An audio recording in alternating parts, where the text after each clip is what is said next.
The April 6th, 7th City Council Budget Workshop agenda is now called to order. It is 2 p.m. and for purposes of the record, there is a quorum present. Item number 2 is the Citizens Forum. Persons desiring to address the council must limit their presentation to no more than 2 minutes. Unless an item is posted on the agenda, the Texas Open Meetings Act prohibits the council from responding to any comments other than to refer the matter to a future agenda, to an existing policy, or to a staff person with specific factual information. Claims against the city council members, or employees, as well as individual personal appeals, are not appropriate for Citizens Forum. If necessary, the City Council may convene into executive session under Chapter 551 of the Texas Government Code regarding any item on this agenda. The public hearing is now, the Citizens Forum is now open. Anyone wishing to address the council, please come forward. Seeing none, Citizens Forum is closed. Item number 3, discuss and provide direction on the fiscal year 2022-2023 budget for the City of Paris. Mr. Path, please. All right. Get organized here.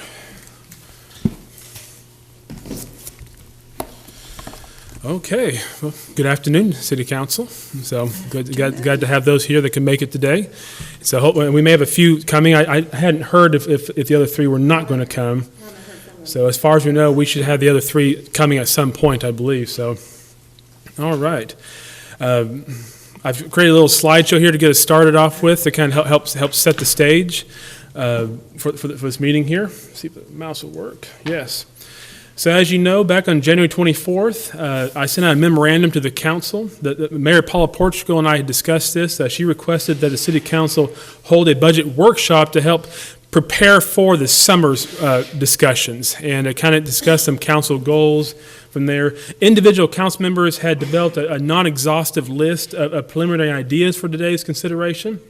But we knew and agreed that goals should be discussed as a body, so we can set priorities, set what the overall council's goals are. So we knew this is an important meeting to have to help go through this list, create other items from this discussion here, and then work from there. So the goal of this meeting today is to discuss as a body individual council member goals, then examine these goals as much as possible today, and then develop if possible a subtotal list of the priorities from that list. It's always our goal to do every goal. That's what we want to accomplish, but unfortunately, that's not always possible. So hopefully we can develop a priority list that gives us some focus to go on as a council, as staff, as a city team going forward. And stop me at any point as we're going through this. So again, the intent is by consensus, or if necessary by quorum. Sometimes you may not always have total agreement on everything, but the goal is at least by consensus, identify your top priorities for the goals today. And then from there, we will work to incorporate as many as financially possible of those goals into the 22-23 budget. And now, just some housekeeping real quick. These goals are for fiscal year 22-23, which is October 1st, 2022 to September 30th, 2023. We've already set our current budget as is. So anything we discuss today will most likely be for October 1st going forward. So. Now, as we're going through today, and as I looked at the pre-ideas for the goals that we had already, there are different types of goals.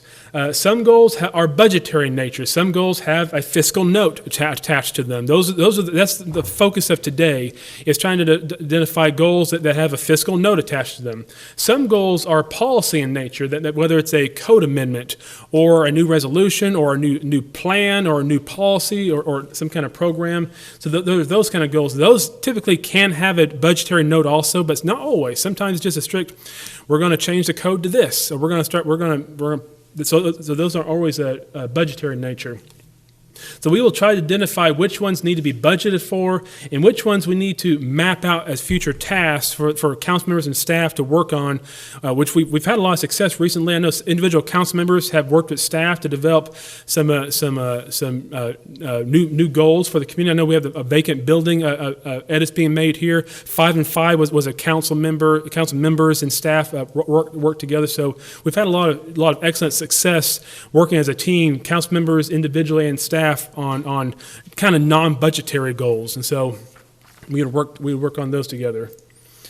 So again, the difference between budget goals and policy goals. Budget goals, from today, the city manager and staff will attempt to develop price points for these. So as we get those today, we will then work over the next couple of months to try to put a dollar figure to that goal for next year's budget consideration.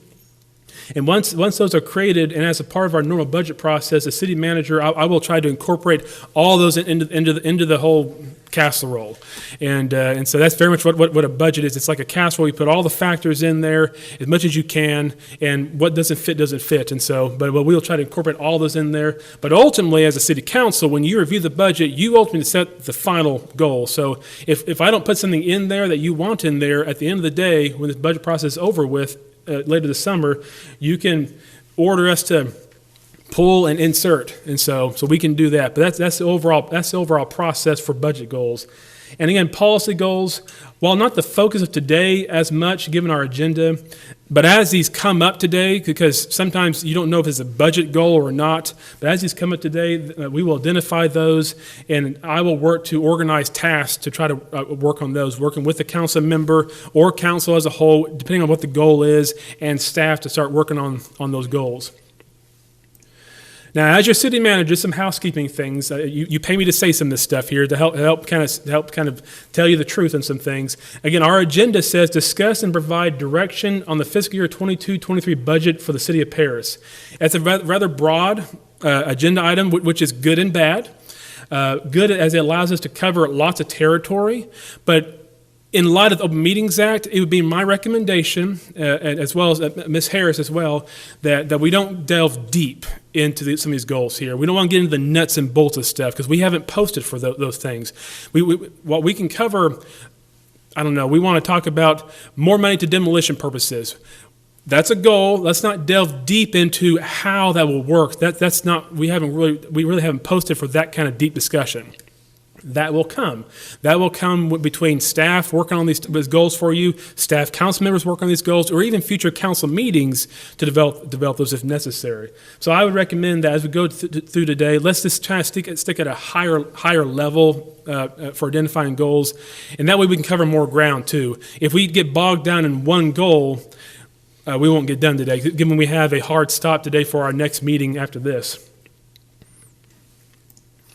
Also, as always, just please be mindful that while it is always city staff's mission to accomplish and implement all goals for council members, citizens, developers, bankers, builders, there's just only so much time and resources to do all things. And so we will do our absolute best to implement as much as possible within the resources we have, the time we have.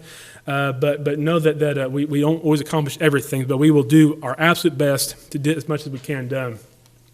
And also, please be mindful that pursuant to our city charter, some goals might delve more into management areas, which falls under my role as city manager. So I would respectfully request that like personnel, performance, or operational administration fall more under my purview, which is again, under the charter there, so as you're, instead of creating a goal in some of those areas. But to this point, it is recommended that the council set the desired outcome of a goal. So as we're creating goals today, I would recommend that you try to set, this is where we want to be at. Then as staff, let us kind of help you get to that point. That's kind of what you hire staff for, so we can help you. We figure out the roadmap to get there, and you say, we want to get here, and we'll help you figure out how to get there. So again, the nuts and bolts stuff. And so that's what you raise lots of taxpayer money to pay us for. That's what would be my recommendation. So, and again, it'll help save more time so we can get more goals discussed today. Now, to touch on budget timeline, again, that's going to be an important thing in the next few months. The charter only has really one reference to the timeline, and it's section 45. It says the city manager has 30 to 90 days prior to October 1st to present his draft budget to the council, which is July 1st to September 1st. That's really all the charter really discussed about the timeline. Now, obviously, my goal is to get it to you more in the 90-day, get it to you as soon as possible. So that's always our goal as we're working towards. I'm going to use the word goal a lot today in lots of different contexts. So from there, April and May, department heads will work on their individual budgets. They will send to me their draft requests for police, for code enforcement, for parks, those things. Then in May to June, myself, the assistant city manager, and the finance director, we then review all those draft budgets, and we start working we have individual budget meetings with the department heads to figure, okay, why is this? Why is that? How is this working? Do you need this? Do you not need this? Did you think of this? We had those kind of long discussions with department heads on that process. Then in June, it falls to me to then compile the budget and try to develop a balanced budget. That's one of the requirements of the codes is to develop a balanced budget. That's where I have to make hard decisions to try to figure, okay, he needs this, but she needs that. Council, we're working on all these goals here, and so I then work to try to fit everything into the budget to then present to you in July and August, so that we can then have budget meetings as a council, whether it's 1 or 10. The council sets that tone for that. And then from there, you can edit as you desire. Then after that, once we're done editing toward the middle or so of August, we then, by law and by code, we have to then issue a public hearing to happen in early September. And once that's done, the budget's done. And then we start a new budget on October 1st. So that's a quick overview of the timeline. Now, just to throw it out there before we discuss here, I have a few things that I'd like to work on for next year if possible. But again, this is all part of the big casserole here. So some of these may fit, some of these may not fit. But some of the things that I've had my eyes on to kind of make you aware of is that we do, of course, have the second phase of our pay study to work on. We know last year we did the big push for the pay study. But as you might recall, given civil service requirements, we cannot do the full police and fire in 1 year. We just cannot financially do that. So we did 75% of that last year, but we have another 12.5 this coming year, and another 12.5 the third year. So I would recommend that we stay on track with that. Once we get the 3 phases done, we will then be comparable. So we're still falling behind. We're still behind on that. So, but this 3-year phase will get us to comparable by end of that. So that's one larger expense that we'll be looking to try to add to the budget this next year. All the other departments, we completed that in 1 year. So that was very successful last year. Well, this year, I guess. Airport department, as you know, we took over the airport operations as staff, and so this year we had to develop our best guess at a budget. So we're going to be fine tuning that pretty heavily next year. We've learned a lot about operations, a lot of excellent things, and but as you know, without having ever been doing the airport before this as a city, we had to just make best educated guesses. So there'll be some edits to make to that budget there that will have some financial impact to the overall budget for that department.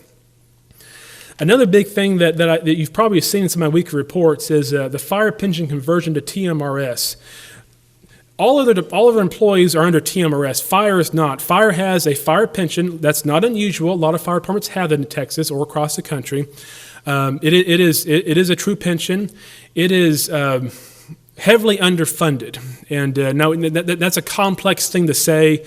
It's not as simple as saying we don't have money, because we have money, but when you look at actuarial studies, it's just not as simple as saying the money's there, it's not there. But these kind of pensions, we need to get ahead of it. We need to get ahead of this pension before not. And so we're working with Fire Chief McMonigal, the Fire Pension Board, as well as Finance Director Anderson. We've developed a strategy that will help limit the taxpayer's expense in the long run. Right now, as a fire pension, it's going to continue to grow. Our liabilities are going to continue to grow and grow and grow as years go on. we're sitting on a point, given the very low benefit payout, as well as having very young staff, and given the age range of our staff, and given the years of service, we're at a critical point here to where if we act now, we can mitigate the taxpayer's expense after about 20 years versus forever. And so this would be done through a fire pension bond that we're working towards. We would freeze the fire pension. They would still get their pension benefits as of today, but it would stop at a certain date, and then they would be on TMRS at that point forward. TMRS is a very healthy program. It's funded. Our costs are mitigated on that, and so it's something that we're working on. I'll be bringing more to you about that in the next few months as we develop this. We're working with an actuarial for the fire board to develop the numbers for this. It will come with a price tag, but we're trying to find a way through pension bonds. So we have some retiring debt coming off that we can then shift over to this for this fire pension here. But this will have long-term benefits for our taxpayers for decades to come if we make this change now. So I'll tell more about that in future meetings. Fire department, there's a lot of fire here, but only because they kind of need some attention right now. And so fire department apparatus replacement, most departments have a replacement program in place. Ambulances, police cars, dump trucks, we have replacement programs. We have nothing for fire apparatus, I think because they're so expensive. That's why we don't have a program. I mean, one piece of equipment costs $500,000 all the way to $1.5 million almost. So it's probably why the city has never tackled a replacement program. I've been dabbling in this for 2 years now. I don't know if we're going to get it done this upcoming year, but I do recommend that as a city we start seriously looking at a replacement program. The last piece of equipment we replaced was 5 to 10 years ago. 5 years ago. It's 5 all the way to 20 years. So we're reaching a critical point here to where if we don't start replacing this equipment, we're not going to be able to run to fires. And that sounds dramatic, but there's truth to that. So we need to start working on that. That comes with a high price tag. But again, I'm working on ways through debt service to try to get that off the general fund so we have free up money for other goals we have as well. Then, of course, various equipment replacement as needed. Again, these are new topics. There are plenty of other things, the wastewater treatment plant we got working on. There's lots of other things going on. This is just some new stuff that you've not really seen before in the budget that I'd like to recommend that we consider for next year. These are just things as a manager looking to the future that we start looking and focusing on. So with that out of the way, we want to start getting more to your goals as a council. For today's discussion, while we have to be cognizant that funding is an issue, let's set that aside for now, and let's develop a long list of goals that as a council we can then discuss toward the closing and start prioritizing. Given funding is an issue, it is still requested and recommended that as much as possible that we set priorities here. So again, I want to fulfill all goals that we possibly can. Realistically, I cannot do that. You pay me to tell you the truth, that's the truth. And so our goal today, hopefully, is to develop, okay, what's our list? Then as a body, can we start kind of narrowing it down, okay, if we can't get it all, let's get these top 7, 10, 1,500, whatever we can do, whatever it is. And so some are small ticket items, some are big ticket items. Some are just, let's change a policy on this, let's actually build a brand new road. Okay, there's different budgetary notes on those things.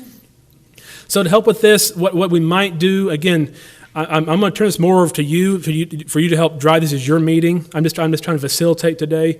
Rob Vine is with us today, and he'll be taking notes so that as we identify a goal of some sort, he's going to write that down. He's going to type it up in his computer. Then maybe after an hour and a half or so, if this is okay for the council, after an hour and a half, we might stop, tabulate all those goals. Then possibly give it to each one of you individually if you want to kind of rank them. And like we do for board members, for the nonprofits, we can then use that as a means of determining what is the council's priority. I guarantee you will not all agree on 1, 2, 3, 4, 5 going to that point. That's just a reality. We have 7 different individuals here, 7 different backgrounds, and so some have different requests, some different interests, and so I guess it could work out. Do we all agree the same top 5 or top 10 or whatever? But on the off chance that that's not the case, this process here can help establish as a body what you feel are the goals for the city, for the council. So if that's okay, he'll be doing that, and if you decide not to use it, so be it, but if you decide you want to use it, it'll be in the works, and we'll be ready to use that at the end of this. And then note, this as one final housekeeping here, we do have the joint P&Z and City Council meeting tonight at 5:30, so I would recommend that we may do have a hard stop around 4, maybe 4:30, to kind of give everyone a break, also give staff a chance to kind of rearrange the room. We're going to have a different setup in here for that meeting here, for that. So, and also, after 2 hours of discussing budget, you might be ready to move on to something different, and so, but I recommend maybe a hard stop around 4:30 at the latest. So with that, okay. Let me hand this out to you all. This is the original memo that I gave to you. On the back side is the list of goals that you individually identified as individual members there. So I'll give it to you here so you can have it right in front of you. I also have it on the slides here.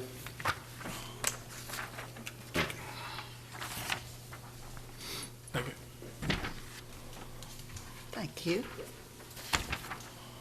Thank you, sir.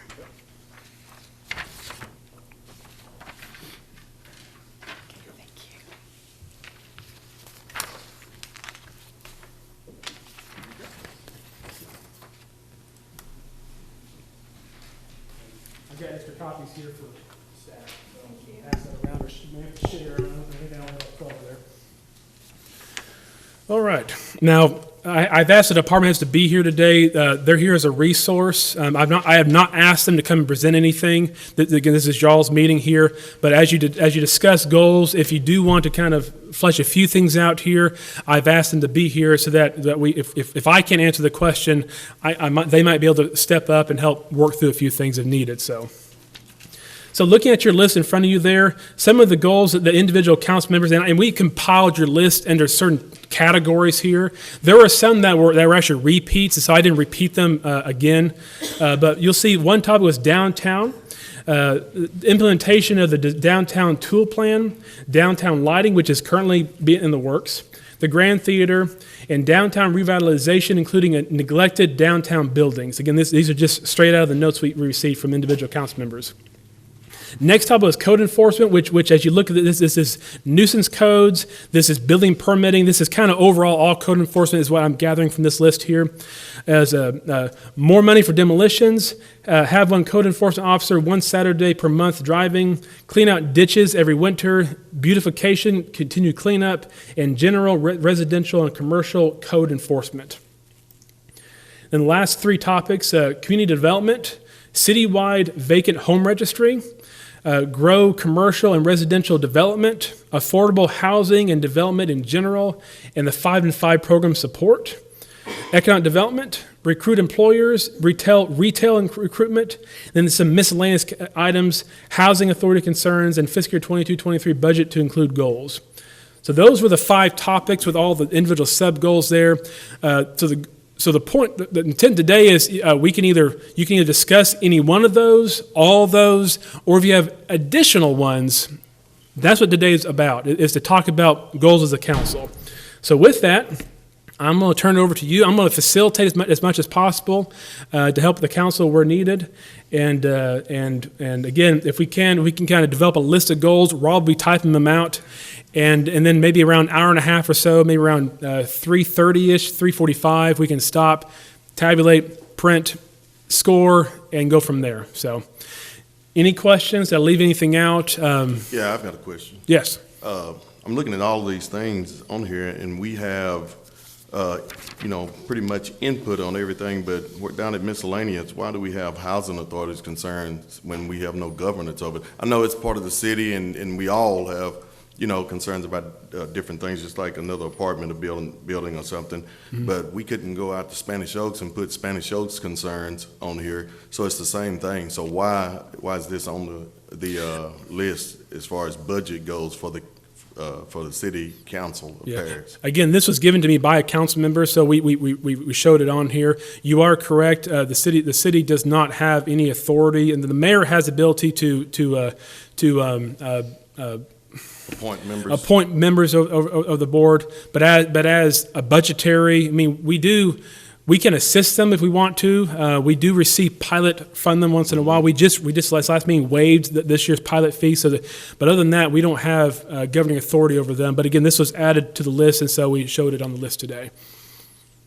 So it may not be discussed at all, but it was on the list to be shown today. Thank you, Mr. Path, and I really want to thank staff for being here, and I think all of the council appreciates that there are things that come as absolutely necessary with public safety. We take staff's recommendation on those budget items, and certainly those are priorities. Clean water, wastewater, all your departments are important. So this is just some things that we wanted to know what our priorities, one another, and we want Mr. Path to know that, so that he takes that under consideration. And I think with our own home budgets, we don't get everything we want. So we understand that too. But I think let's just start with the first item on downtown, the tool design plan, the lighting, the Grand Theater, and neglected or vacant downtown buildings, and the revitalization. And I think we're seeing a lot of that happening right now. And some of these are getting some help from private funding, but maybe the city needs to contribute an amount to. Yeah, and I'll add to that. We just received word that I can't remember which department it is, but we are going to be pursuing another Main Street grant that we focused on downtown. And I know Rob Vine, Andrew Mack, and their staff are working with some local developers, some local business owners to send another application that has a city budget match requirement for that. Of course, we would probably work with some developers to help with that match as well. But we are working on some exciting things for some downtown. I know a couple of years ago we tried pursuing First Street Southwest. That one was not funded, but we have one similar to that, if not the same one that we're trying to go again for. So yes, we'll definitely be pursuing some downtown revitalization through that program.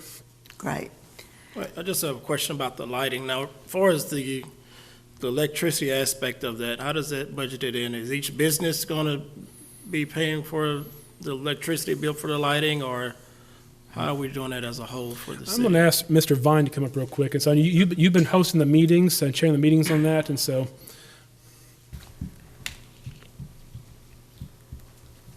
Mayor Pro Tem, Council, to answer your question very bluntly and honestly, is we don't know at this point. It's in the infancy of the program, and that's something that would be open. We need to talk to the businesses to ask them, what would your involvement be? What would you be willing to do?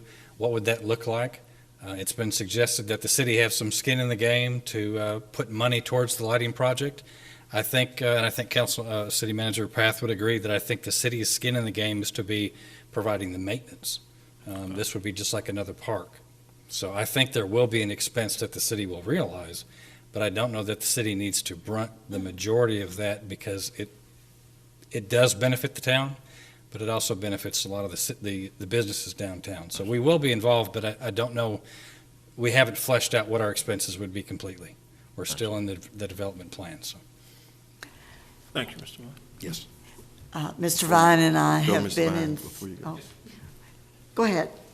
Oh, you can go ahead. I just didn't want him to leave and then come Okay. back. We've been in several meetings with a large number of staff and community volunteers and myself. We are waiting on 2 professional estimates on what we would like to see downtown: trees with lights, the fountain with more light, the periphery of the buildings,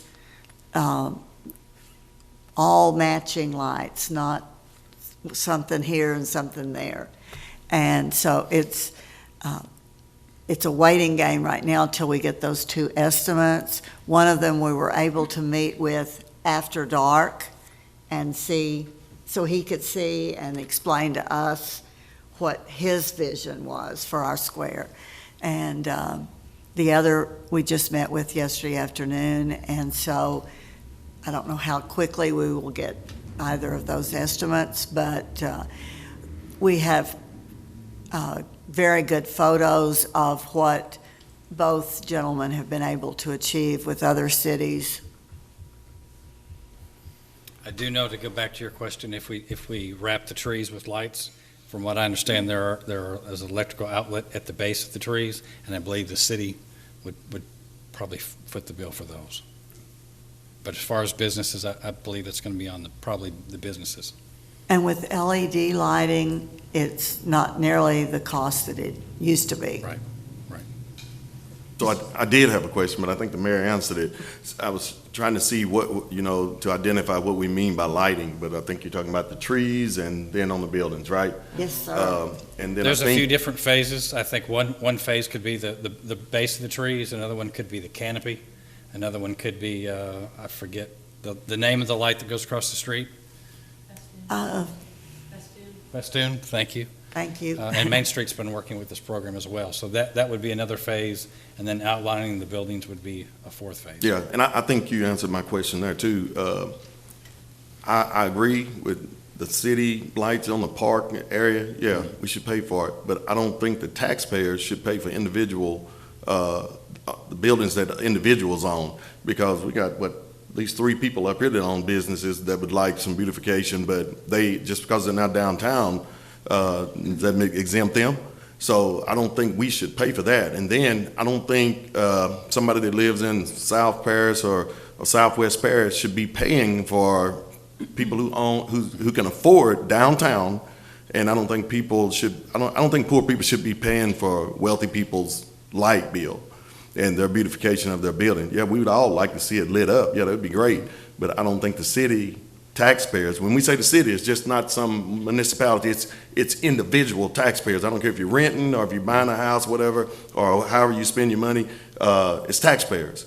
So I don't think taxpayers should pay for other people's light bills, because if that's going to happen, hey, I got a light bill that, somebody can pay for it. And to that point, the project is really in its infancy. We're really looking at everything. And even, we were talking the other day, even for maintenance, I think the city should be relegated just to our property. We Right. really don't need to be on top of other buildings, fixing their lights or replacing their lights. So Right. it would be, I think the city's participation would be a limited scope. Because where does it end? Correct. Well, and you're more than welcome to join us in any of our committee meetings. We'd love your input. We've had one individual pledge $50,000 toward the cost of getting started. We've had another individual, a downtown business owner, who has pledged to buy all the lights that it will require to go around the downtown buildings. And then the plan is that each individual business owner would pay, of course, for their own electric bill. Good. Thank you, Mayor. I had a question regarding the downtown tool plan. Okay. So, could you summarize exactly where are we with that plan, and how much more do we have left to do to finish out the plan? I don't know enough to be able to summarize it today. I apologize. Okay. And I'm not familiar enough with it. I know there's been discussion. I've talked to a council member about this, I think part of the idea here is to maybe bring the tool group back. And because this was done 4 years ago or so, before I arrived, so I don't know, 3-4 years ago at this point. And there's been some work done. Of course, we laid new water lines and sewer lines downtown. We resurfaced the road down there. There was some work around the square itself that changed parking. So there's been some work done. I hear both sides, that whether we followed it or not followed it, I don't know. Of course, plans change as you actually get into things. So I think the goal behind this goal is to kind of bring them back to see what have we done so far, and given what we have done, what makes sense to next. Now, to that, we are within a week or two of finishing our stop sign 90-day study. And so we've already had a preliminary discussion with TxDOT. We've already kind of received some of their input on this.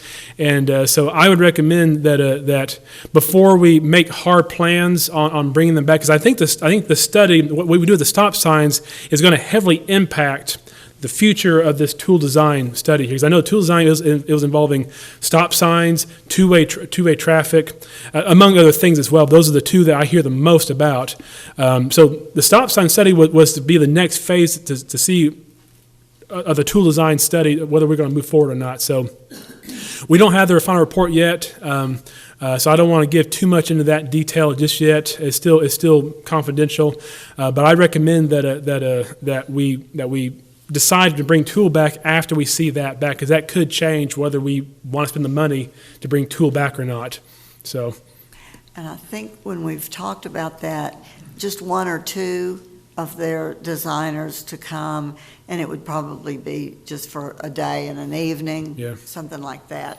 So not the scope of what we had before. yeah. So what I might recommend, if this were to become a priority goal, that this becomes a multi-phase process, kind of like we do for a lot of our engineering architectural projects, is we bring them back and we have initial discussion with them, maybe a workshop with them, then that we can engage them for maybe a new write-up for a new phase, and that can then lead to some price points for future work. And so, because we have done work, but from what I gather, we've not done everything and to the plan, and so we've done a lot of good work over there, but it could use some reexamination. Well, and I'll say this, I know within campaigning and then getting onto council, that was a big concern for a lot of citizens is, look, this is a great program. A lot of people bought into it.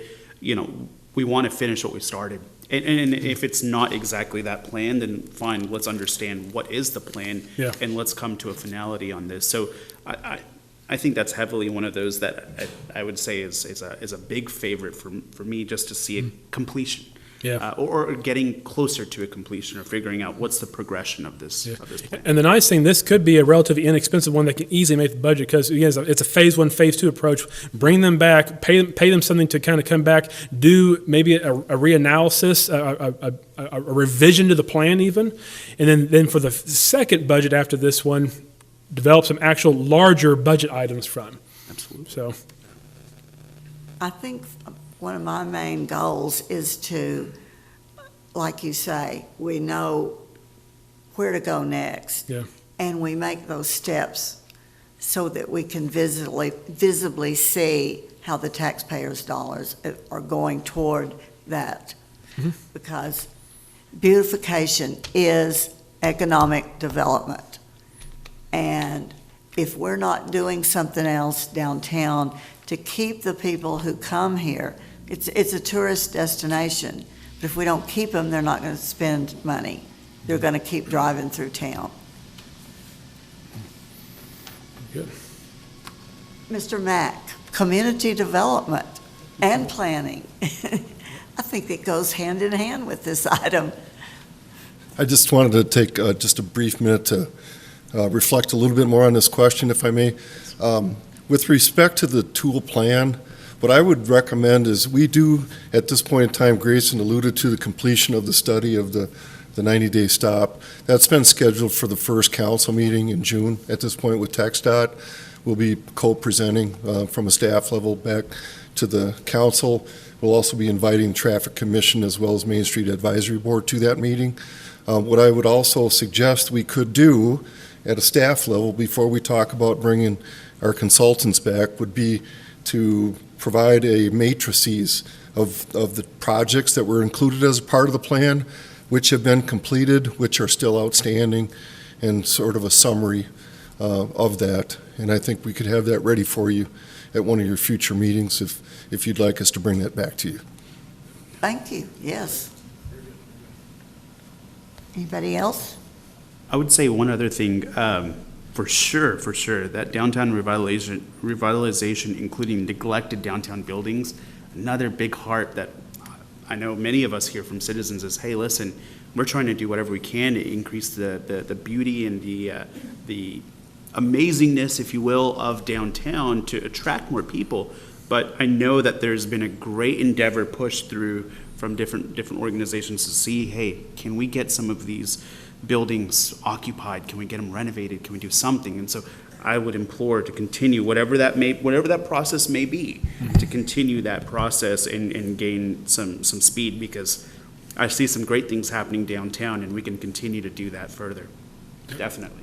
When I add to Mahir, one of the big things that, in just general real estate development, fundamentally, you know, as you develop other areas, and downtown obviously is a lot more user-friendly and patron-friendly for people downtown, like it, love it, or hate it. There's more people downtown than there was 3 or 4 years ago when we started this thing. You can argue all the points. There's a lot of people that argue, oh, we lost all these parking spots. Realistically, we didn't. We added parking spots. No, we're not parking at an angle. We're having to back in our parking spots now. Oh my gosh! But I talked to a lot of people about that. And I try to explain that to them. But the buildings that are vacant down there right now, we're seeing more tax base down there. We're seeing more appraised values. And as an appraiser, I've appraised a few of the ones that have came out of pretty much they were storage buildings a year or two ago. And I was really surprised at looking at some of the comparables and some of the data that's coming from downtown. There's some extreme price changes in a lot of those properties, because a lot of the other properties next door, restaurants that have come in, and then it's more conducive to a lot of foot traffic in the area, has put a lot to that. So in my opinion, we can try to push as a council to try to get those, but the best thing we can do, in my opinion, is continue to push in that same direction we're going. Get that tool design group to come back, and maybe you may have to tweak that plan that was originally there a little bit. I don't know, but if we luckily we can get our streets back to two-way, we harp on Sulphur Springs, but go to their downtown. It's full, and they have 800 to 1,500 people down there probably once every quarter. A big event. Steak Wars is coming back this year. I think we had 20 teams last year. It sold out in no time, and they capped it to keep it that way. Now we're going to close the street down. They're going to have, I don't know how many teams, 40, maybe 50 this weekend. That's huge. And I think as we keep pushing forward, instead of trying to push some of these building owners, their taxes are going to go up, because whenever you have more development and you have more property value in an area, obviously that's the nature of the beast, which is a good thing for us, because they're not going to sit there and go, well, that storage building cost me a lot more money, whereas we're trying to knock on their door and go, hey guys, we want to put a restaurant or retail or something there, and a lot of, and I want to pressure our local news organizations to press that. We get a lot of new businesses come in, and it's thought of in the community that we as a council, or maybe there's a committee, or maybe there's someone at the city level that is choosing and picking and choosing which businesses come to Paris. That is furthest from the truth. This is the natural capitalist free market. Right. We didn't choose Wendy's. We didn't choose Taco Bueno. I'm glad they're here, by the way, if they're listening or if they're out there. I'm glad they're here. But I want, I'm trying to think what all I heard, Texas Roadhouse and several others. Chick-fil-A, we didn't choose Chick-fil-A to become here. Chick-fil-A came here because we had the demographics, we had the people, we had the money, we had the real estate, we had the traffic is the big thing. And that's what we need to be pushing out there to the public. We get a lot of people, they get a lot of this, oh, I wish y'all have got instead of TJ Maxx, I wish y'all have got I don't know, a Neiman Marcus or something, and it's, or Red Lobster. We get a lot of these things that are picking and choosing, and we don't pick and choose anything. We're glad that what we have is coming, and we know that there's more coming, because we're positive and everything. But there's kind of a little bit of that distaste with people, and I want the public to understand that we as a council, if we were picking and choosing, I can tell you there have been other restaurants I'd have picked and choose. But I'm glad what we have is coming and coming back and employing people. And I think the biggest thing we've got to look at is keep pushing what we can. And I think the vacant buildings, I think the vacant lots, I think other pieces of real estate that we want to see change hands or maybe change uses is going to come. And it's going to come here naturally, and it's going to come a lot faster than I think we originally planned, which is huge. And that's not just us doing it. That's a Texas economy that's doing it. But that's also a lot to do with everybody right here behind here and everybody that's out here in this crowd, because we've pushed in the right direction. We're pushing in the right direction. I'm proud to see that's where it's going. But I think Tool Design did a great job. And if we need to tweak that plan, Mayor, or whatever y'all come up with, I'm behind it. I think it's great. I think getting into that point of, hey, we want to kind of go to these people, and that's going to happen really naturally. And it probably organically would be better, in my opinion. There's other communities that have gone to them and tried to say, hey, guys, y'all got we've got a restaurant, we've got a retail store over here that's booming. Y'all need to pick up. Y'all need to, that's not in my opinion, a really good model to go after. There are communities that have done it, it's been successful. There's communities that have done it that it's not so successful. But I think if we just we've already set the stride. I mean, we've got it. We just keep pushing it and, take a little bite at a time, but that's the biggest thing. What I might jump in real quick and say that I think this item here is primary, may not so much be a budgetary item, but more of just our policy, our code. And I would state that I think our administration of the codes, the council's direction, your support of the codes the vacant building registration, the HPC, the Main Street boards, the work that they're doing, I think we need to continue to push those as we have been, because I think we are seeing benefits. And so this one, again, may not be a budgetary item so much unless we come up with I programs. think it's going to be budgetary before it's all said and done, because we're going to do, we're all kind of collectively thinking, I think, without being crazy with it, the lighting is definitely a budget concern. Sure. I think if we get the opportunity to go to two-way traffic, that's going to be a budget concern. Mm-hmm. I think if we have, some more facade grants and things of that sort for some of these other buildings that haven't been really taken over by the end user yet, those are things that we may have to look at. And there may be some, what's our new economic development retail stuff that we 380? 380, yeah. And that 380 stuff could be a budget concern on some of this stuff. So I think it's something we got to think in the back of our head. I don't think we have a number today, but Yeah. Very good. I was speaking with a young reporter this morning, and he told me that the people say the city council's stopping businesses from coming here. So the people have spoken. Yep. And we don't have that power, and we wouldn't do that if we could. But I think, any other comments or questions on? I had one quick question. I know it said Grand Theater. What jurisdiction does the budget or the city have? We own that building. Okay, fantastic. So. Yeah. And if we're ready to move on to that, the main roadblock to the committee getting that started and fundraising again, which was going pretty well, Mr. Lindsay, before the pandemic, but it's the asbestos abatement. And I think as the owner of the building, the city should provide that, and then let the fundraising and that committee do the renovation. So perhaps one of the goals in that right there could be asbestos study, asbestos work. That could be a goal that the council could consider for Grand Theater. So I'm not too familiar with the Grand Theater. I don't know its status. It's not been something I've had the privilege of getting to know more about, but I am aware of the asbestos being one of the roadblocks. So at least the immediate roadblock to doing anything there.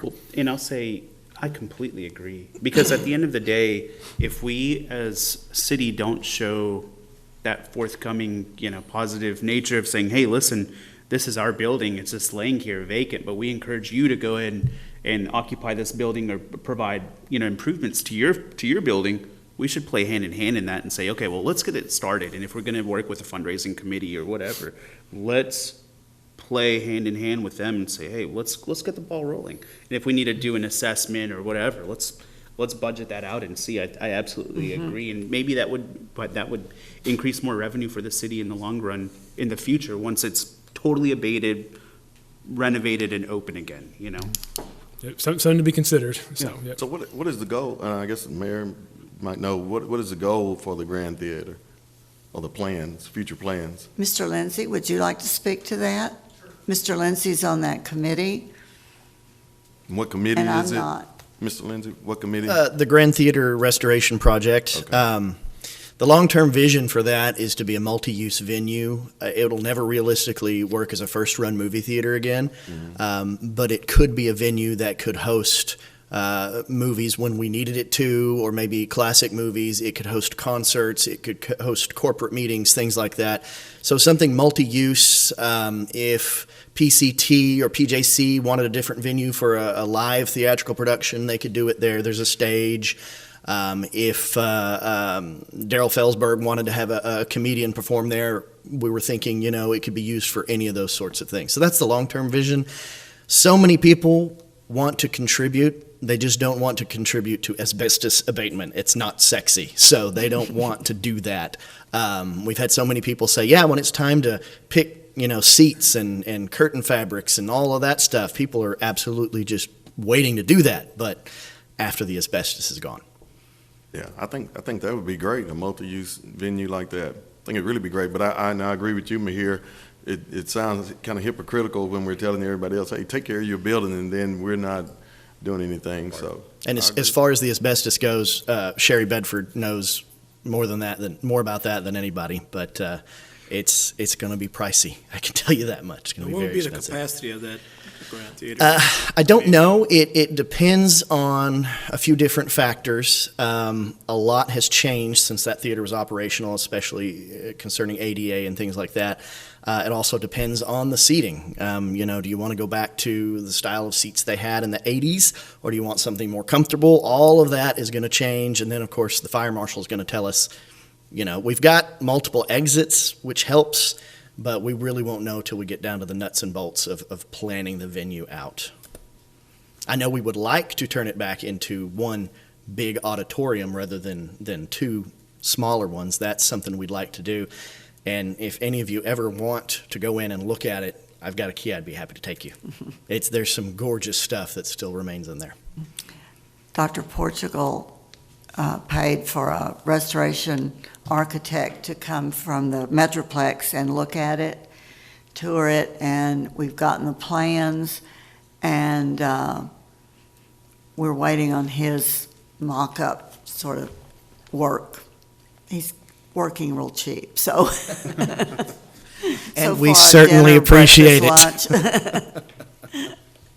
So why am I recommending this one just as a Grand Theater as a topic? Because as I'm thinking more about it, there'll be some nuts and bolts to figure out. I'm thinking we may have to even just approach an architect first officially, because when we look at asbestos, look at ADA, there's some things we're going to want to engage an architect. So I think as for scoring purposes, I think this Grand Theater, I think you've heard a decent amount about what that's going to entail there. So, but then from there, we can then work as staff, if this score is high enough, work towards as staff to help figure out what is that first step, architect or is it asbestos? That's things we got to figure out. So Well, I'll also add just one quick thing.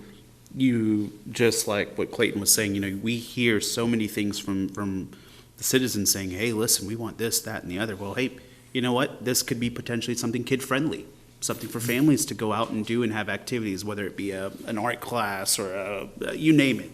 But this could be a venue to start that conversation. Yep. So that's just another input there, but just something that I was thinking about as you were discussing that. absolutely, very good. Is there anything else in the downtown? Any other downtown ideas or goals, or besides what's listed here? I have one, but it's not. It's taking something off of the downtown and kind of broadening that out into the city as a whole. Mm-hmm. And this is something that's probably like a 10, 15, 20-year plan. But I think that, and I think the police department would probably appreciate this, and I think we would all appreciate this, but even expanding out from downtown, having well-lit streets in general, or working with our energy providers to say, hey, listen, our utility providers and saying, let's get to LED, let's figure something out. We can provide safety to our streets. Our residents have a better morale of their community and in their neighborhood. I understand that may not be pertinent to this particular budget, but it's a conversation we should start. And it is one that has been going on. We've heard both sides. A lot of the people who live downtown don't want the bright lights versus the people who want safety. And so it's something that I know staff over the years has battled. Okay, which do we go? But it is an ongoing discussion. So I think we're trying to find the right balance in there to try to find a way to make everyone happy. So Hard thing to do. Find that. it's our continual strive to make We'll everyone happy. bottle it, sell it to other cities. Yep. The lighting committee is talking about not just doing the buildings on the square, but going 2 blocks off the square in every direction for the outlining of the buildings. So that would be one thing to help. Because I think otherwise people stop right there at the square rather than going down to see what restaurant or store is there. All right. Any other discussion on downtown? We'll move on to code enforcement. More money for demolitions. Yes, I will speak this real quick here. I know when I first arrived, we added, I saw Robert Talley here earlier, we added $20,000 or $40,000 to the budget for that my first year I got here, because we have a long list of houses that need to be demolished, but we have a budget that affords us not even a third of that each year. So we've been stepping that process up. We've purchased some equipment recently. I know Mr. Vine, Mr. Talley, Mr. Mack are working on some very very intelligent ideas to help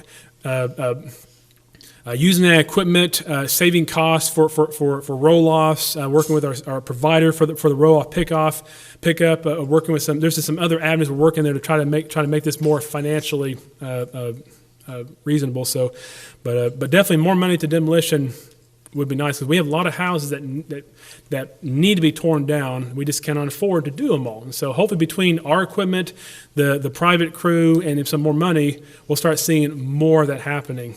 And because we don't want to not every house needs to be torn down, but once it's been condemned, it's been turned by the BSC, need to be torn down. We want to get it down as fast as possible, and we can't do that under the old budget. Is this a conversation about wish lists? Yes. Is that what this is about, wish lists? Goals. My wish is that we get to a point where we're not having to provide money to tear down houses, that we're able to get to the houses before they are in such bad shape that they have to be torn down. Because we're in a housing crisis right now. We don't have enough houses to put people right now.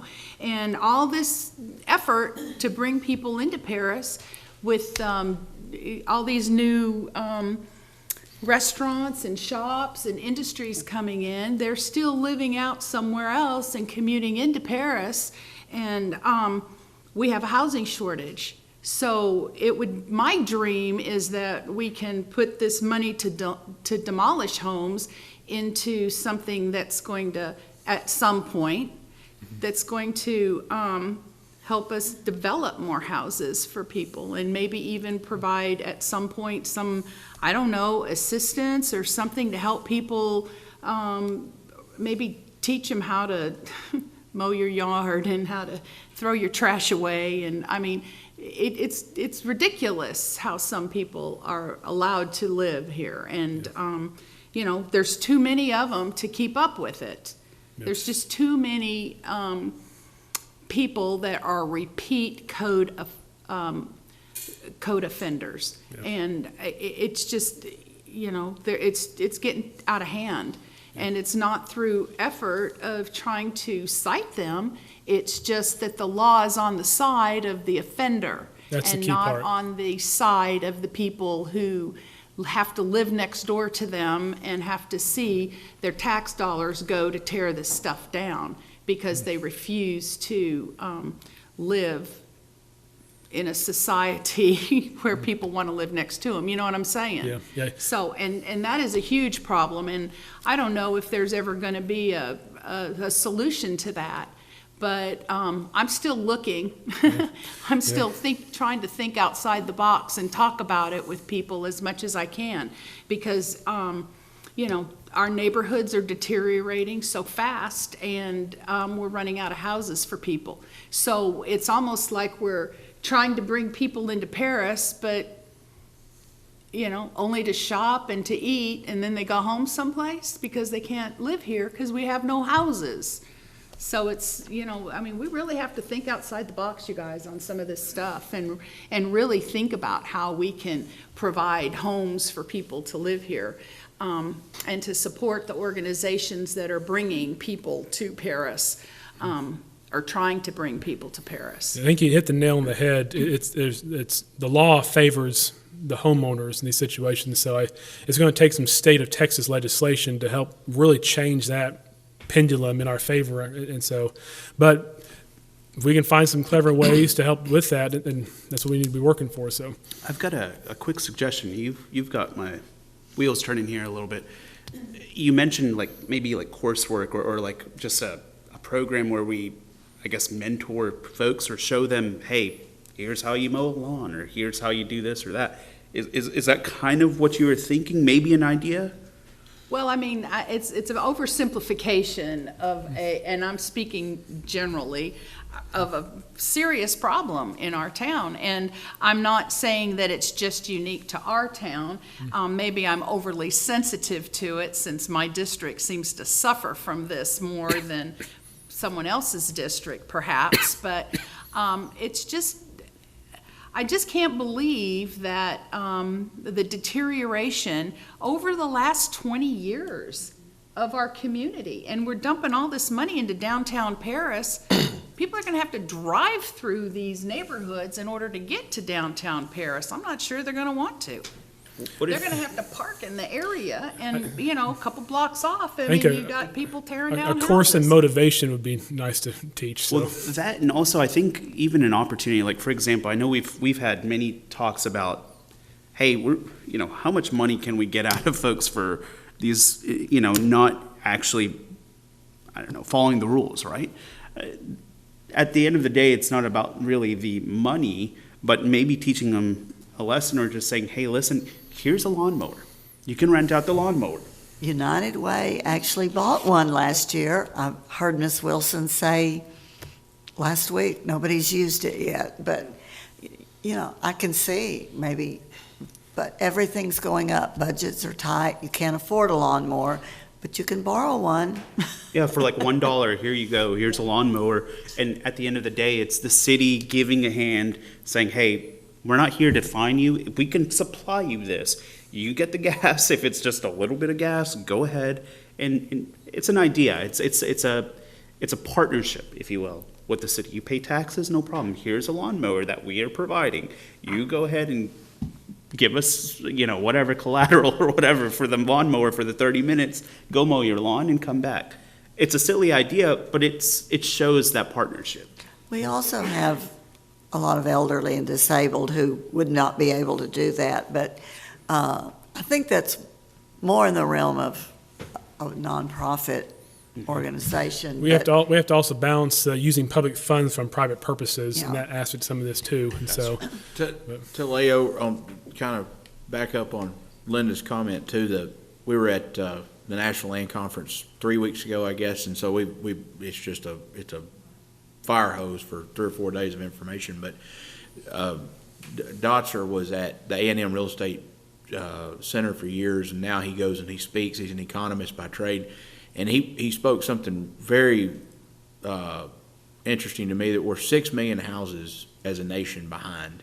They'll build about 2 million this year nationwide, and in the last 15 years, just in Texas, we're drastically behind on, and that's from low income, affordable, spec to custom homes, all the 4 different facets of availability for, and there's plenty of capital available, and there's plenty of stuff out there.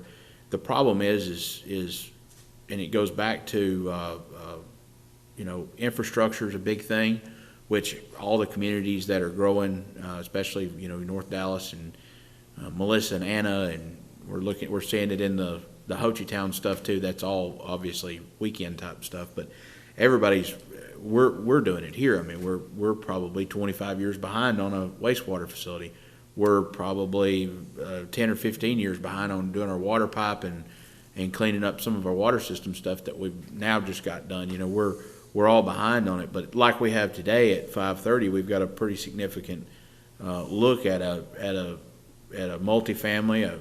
There's low income housing involved with that. There's also affordable housing involved with that, and there's a piece of it too that would be medium income housing as well, and that's where we're missing the boat. But in Paris today, buying a home that's obviously already been built is a huge expense. I mean, it's gone up drastically, 20% plus in some of the areas, and also too, we have a very large rental pool. And Paris has always been a very big rental centric area, and the reason it has is the property prices were cheap enough to buy the homes or buy a package of these homes or the multifamily aspect, and then the rents have never gone up. Those guys have put together a bunch of these packages, and nothing against it. I think it's great. You know, again, it's free enterprise. We do what we want. You know, when it makes sense, we do it. But we're starting to see that really put a pretty good tight hold on it. This 5-on-5 program, I think, is great. I think it's going to produce a lot of homes. It's just time-wise, it's going to take. It could take up to 10 years to get, and that's as the United States as a whole. It's a lot worse than some other communities. They were talking about Detroit, and they were talking about some communities in Ohio and some communities in those are big manufacturing areas too. Obviously, automobile and everything. That's what they were kind of talking about, and they're like, you know, we've got a lot of this electric car stuff coming in, and Austin seeing it bad now. You know, there's homes that were $300,000 or $400,000, which they're not very nice homes. They're a lot of money, but now they're upwards and, you know, getting to close to $1 million. And these are homes that are not any. I mean, $1 million home in Paris, Texas, is a palace compared to what, you know, some of these 60, 70-year-old homes are, and they're down the road, and that's the price value. So now we're starting to see an influx of building, and I think Paris, in my opinion, we're not going to see the 3 or 4 or 5 guys anymore. I think you're going to start seeing what I call the house farms. You're going to see the 100 to 200 acre planned developments. That's going to open up a huge market, in my opinion, for Paris. And it just takes time for them to finally say, okay, Plano, there's too many people in that basket, or Frisco, or whatever you want to call it, wherever you're at. We got to go somewhere else to stay, because the guys that are building homes, they're going to build homes. That's what they do. They're not going to switch to building anything else. That's what they're good at. And we're starting to see a few of those kind of come around Paris and stuff, and they've always looked at it and they go, it's not there yet.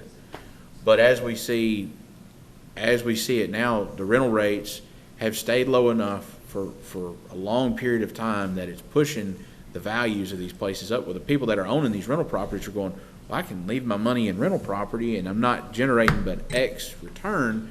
It doesn't make sense for me to do it, so I need to sell them. And that's when you get into home ownership. And there's, as far as lending out there, in my opinion, it's not 2008, but it's pretty close to it, because there's some pretty lucrative numbers out there for 0 downs and 10% downs. I don't know if that's something as a city that we ever want to even get into as far as advertising, but there's some crazy stuff out there for advertising as far as what they can get, what kind of loan they can get, what kind of capital is available. Whether you're talking a base model down at the very low end or all the way to the top, really. And in my opinion, I think we'll see it in another couple of years. I think there's going to be a big change in that. So I don't know if we want to, necessarily try to tweak a big thing. I think what you've got, in my opinion, pushing forward, I think it's going to take it like everything else. It takes 12 to 24 months before you see a return on it. But this 5-on-5 program is huge. I mean, that's been a big talk, and you've got builders. We've got one out of McKinney now, and I think we've got a few more that have come in to do some more affordable housing. That's kind of an odd term now, but affordable housing 10 years ago was a totally different term. But building cost and lumber and shingles and all that stuff is high, and in my opinion, it's going to stay there. It's going to come down a little bit, but I mean, as far as building cost, we've been way behind it for a long time. Now it's finally pushed up there to where everybody else is.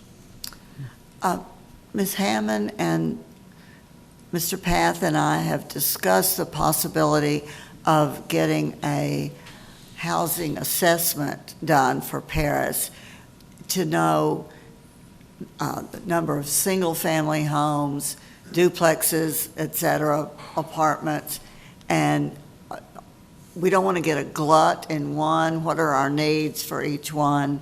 And, because I think already we're at a 50-50 home ownership rental level, but to find out what do we need the most? What have we got now? Where do we want to go? And depending on the price of that, that could be one of our goals we had is a housing assessment study. And I think it should be very reasonable, so I don't know if we have to necessarily budget for that, but depending on how much it is, work with EDC, yeah, we can work towards that, yep. Yeah, we would partner with that. So just on demolition, that item one, how many houses do we put on the demolition plan that's occupied? That are occupied? We don't do occupied Yeah, houses. that's no. what I'm saying. So, all of them are unoccupied, vacant houses that people have abandoned. So they're already at the point that no restoration is gonna happen. That's why we're demolishing them. And the other point, and Robert can probably speak to this, it's not because of the lack of resources that they're not taking care of these homes that's on the demolition plan, because that's what we're talking about here. It's a lack of effort. Am I correct? Would you say that? You talking about lack of resources on our part? Or No. I'm citizens? talking about, on the houses that we put on the plan to demolish. It's not because, they're not getting to that point because of the lack of resources. It's probably the lack of effort, because most people don't live there and that's why I asked that question. The people don't live there, they just abandon them. It might be a rental property or somebody that owned it and moved on, and they just left it. There's one right in front of our church that's the same way. They just won't take care of it unless you give them a fine. Right. And so it's just the lack of effort, not the lack of resources.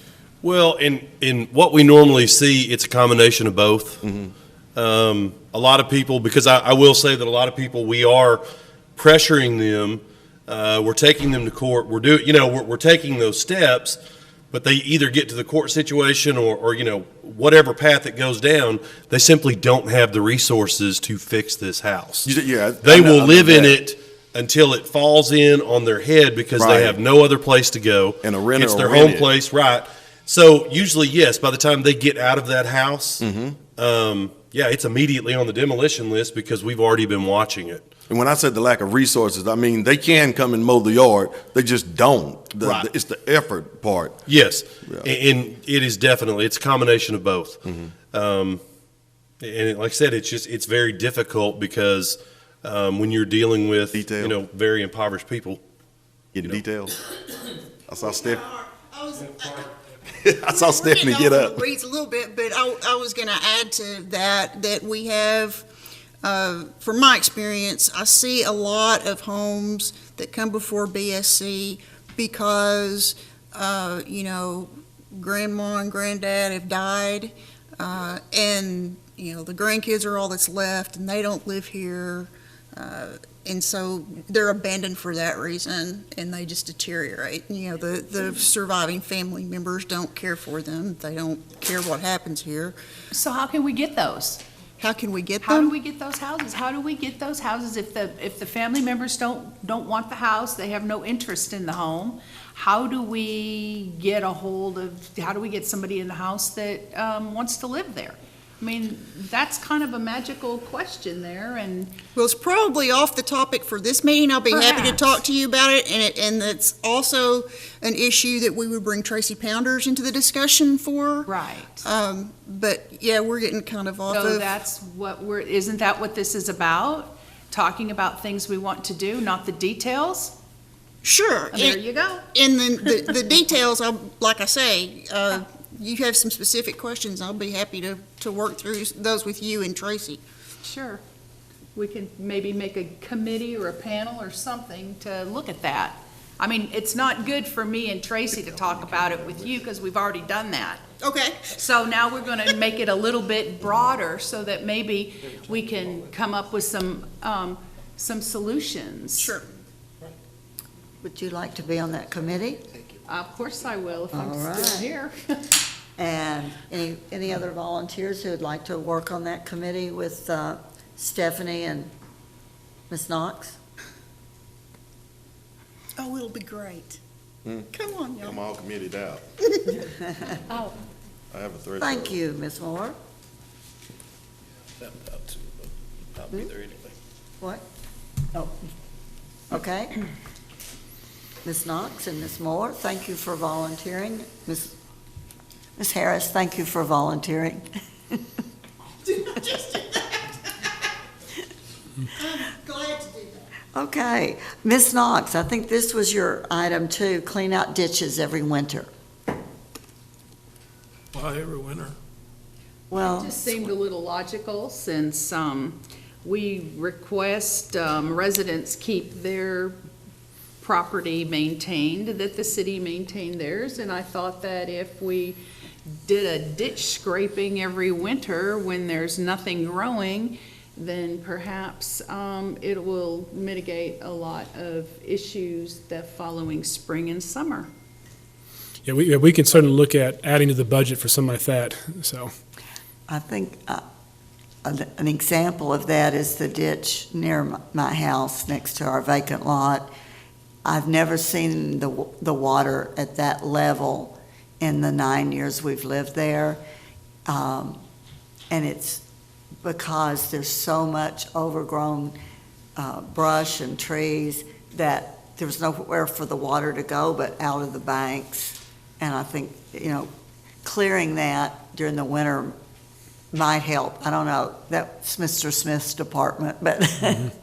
Yeah.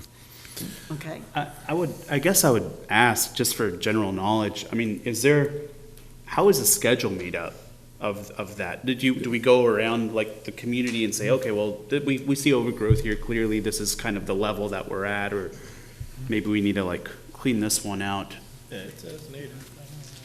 They have a ditch list. Typically, we try to catch them as they get there. If we see them, we'll take care of them. But we do have many, many miles of ditches in the city of Paris. So people, when they call in, we'll put it on a work order. We got a list that we go through and get there when we can. Being short-staffed, it's hard for me to jump all over the place. Now, a few years ago, we did have a big ditch cleaning. I think it was about 5 years ago. We cleaned Big Sandy behind the police station and everything else. I'd love to get something back up like that again, but that also takes the funds to do that as well. That's a lot of fuel and equipment costing to go into that. But on the mowing and we just try to put it on a rotating list. Do you do or is there an opportunity to have a volunteer program that, hey, we publicize and say, we're doing a big ditch clean out, we need the community's help, let's come together? Oh, I would love something like that, and more volunteers, the better. Because I mean, that's free. That's volunteer work, right? And I can name a bunch of high school kids that probably need volunteer work. So that's something that we could look into as a free marketing thing to say, hey, let's work as a community. So in Camp County, the local jail, they had a truck and the county did it, but they cleaned up in town, they cleaned up out. But they took inmates that maybe had a certain time. We may already do that. I don't know. I know a few years ago they used to. When I say few years before my time with the city, they had something like that going on. Now there was a talk at one time that Mr. Rich can tell you a little better about bringing that back, but I don't know a whole lot about the detail. Like I said before, it was before my time with the city. And Judge may be able to answer this too. We may have several repeat offenders that they have to spend time to pay off fines and citations and things. I don't know, I'm just thinking out loud. City code enforcement is on our list of. Would you come forward, please? Because I'm sorry, because I assume this is being recorded. We do Thank have you, Judge. a list of community service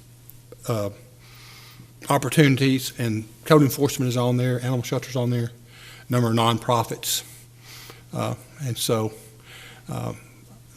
help is not very reliable, but it's there. Because I mean, you got the way that I always saw it down there. There'd be repeat offenders. Maybe they had several deals with the city of Pittsburgh or something, and they would put them in the county jail to spend out those times.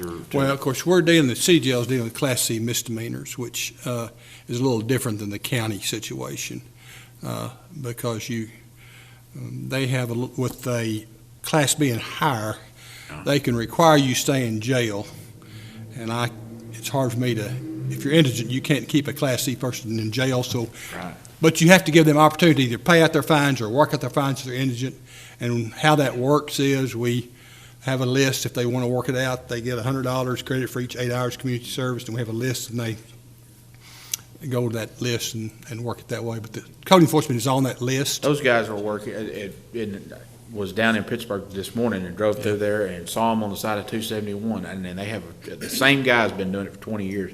He's one of the old deputies, and I've known him forever. And every time I see him, and they've got a 1-ton pickup, and they'll usually have 6 to 8 guys, inmates that are, and I mean, they work. Them guys You may recall when we redid the police station that the facility, the state facility in Bonham sent crews over and they helped demolition, that sort of thing. Yeah. And I don't know if they still do that or not. I can speak to it. That was one that I was talking about that Rich knew more. So that the state program they're talking about is where state prisoners are put on a work release program, and they bring a crew out. We have already sent our letter in. The program was suspended during COVID, and so about a month ago, I sent in a letter. We got with all the department heads who could use their services because they can clean out ditches, they can do demolition, they can paint, they can really do anything. In fact, I'm told that when this police department was built, that crew came in and they were the ones that gutted the building. So there's a lot of uses we can get out of them. But right now, the warden has answered and said the program is still suspended. So, but we're on top of the list for when they do open it back up. Then we can jump on top of that. And the cost to the city is basically we buy them lunch. We put somebody out there with them, we buy them lunch, and they're happy because they're not in prison. And you give them a Chick-fil-A sandwich, and they love us. So that's really the only cost to the city. It's a good program. Mr. Vine and I are just beginning work on a really big trash off next April in conjunction with the state Keep Texas Beautiful. Communities all over the state do on the same Saturday, and it's really huge. You need roll-offs from the city, and volunteers get a T-shirt and hot dog, and it's competitive. You put North Lamar football team against Paris High football team and see which one gets the most poundage or the most unusual item. And so that's another resource we can use that really doesn't cost a lot of money. The ditch cleanup, I think that should be a high priority. And the reason why, because it affects everybody in the city. Like the rains that came the other night, man, and it was bad. And a lot of houses flooded all over town. And I know, when the faster you can get the water to go to the direction that we have it going, without being impeded, then fewer houses will be flooded because it's going to where we have it designed to go. So I think that's something that's going to affect every citizen, just about. And so I think that should really be a high priority. And the reason why I say that, because if you could check the insurance, well, if they have flood, claims, insurance claims, but if you could just do a survey on how many people that had to pay a lot of money to get their houses cleaned up and maybe carpet pulled and things like that because of all those rains. One lady said her whole house flooded, and depending on the design of your house. And so it's very impactful financially. So I think that would be huge to get some type of a rotation with getting these ditches and things cleaned in the city. No, I think some additional money to ditch cleanout makes a lot of sense. Please recognize, though, that no matter cleanout can always protect against some of the surges we get in some of our rains. And so what happened a few nights ago, a lot of rain in a short amount of time. And so, but some cleaner ditches probably would have helped in some of those situations, but we're never going to have flood-free. So without digging any help really deep. And help. so, yeah. Okay. Beautification, continue cleanup.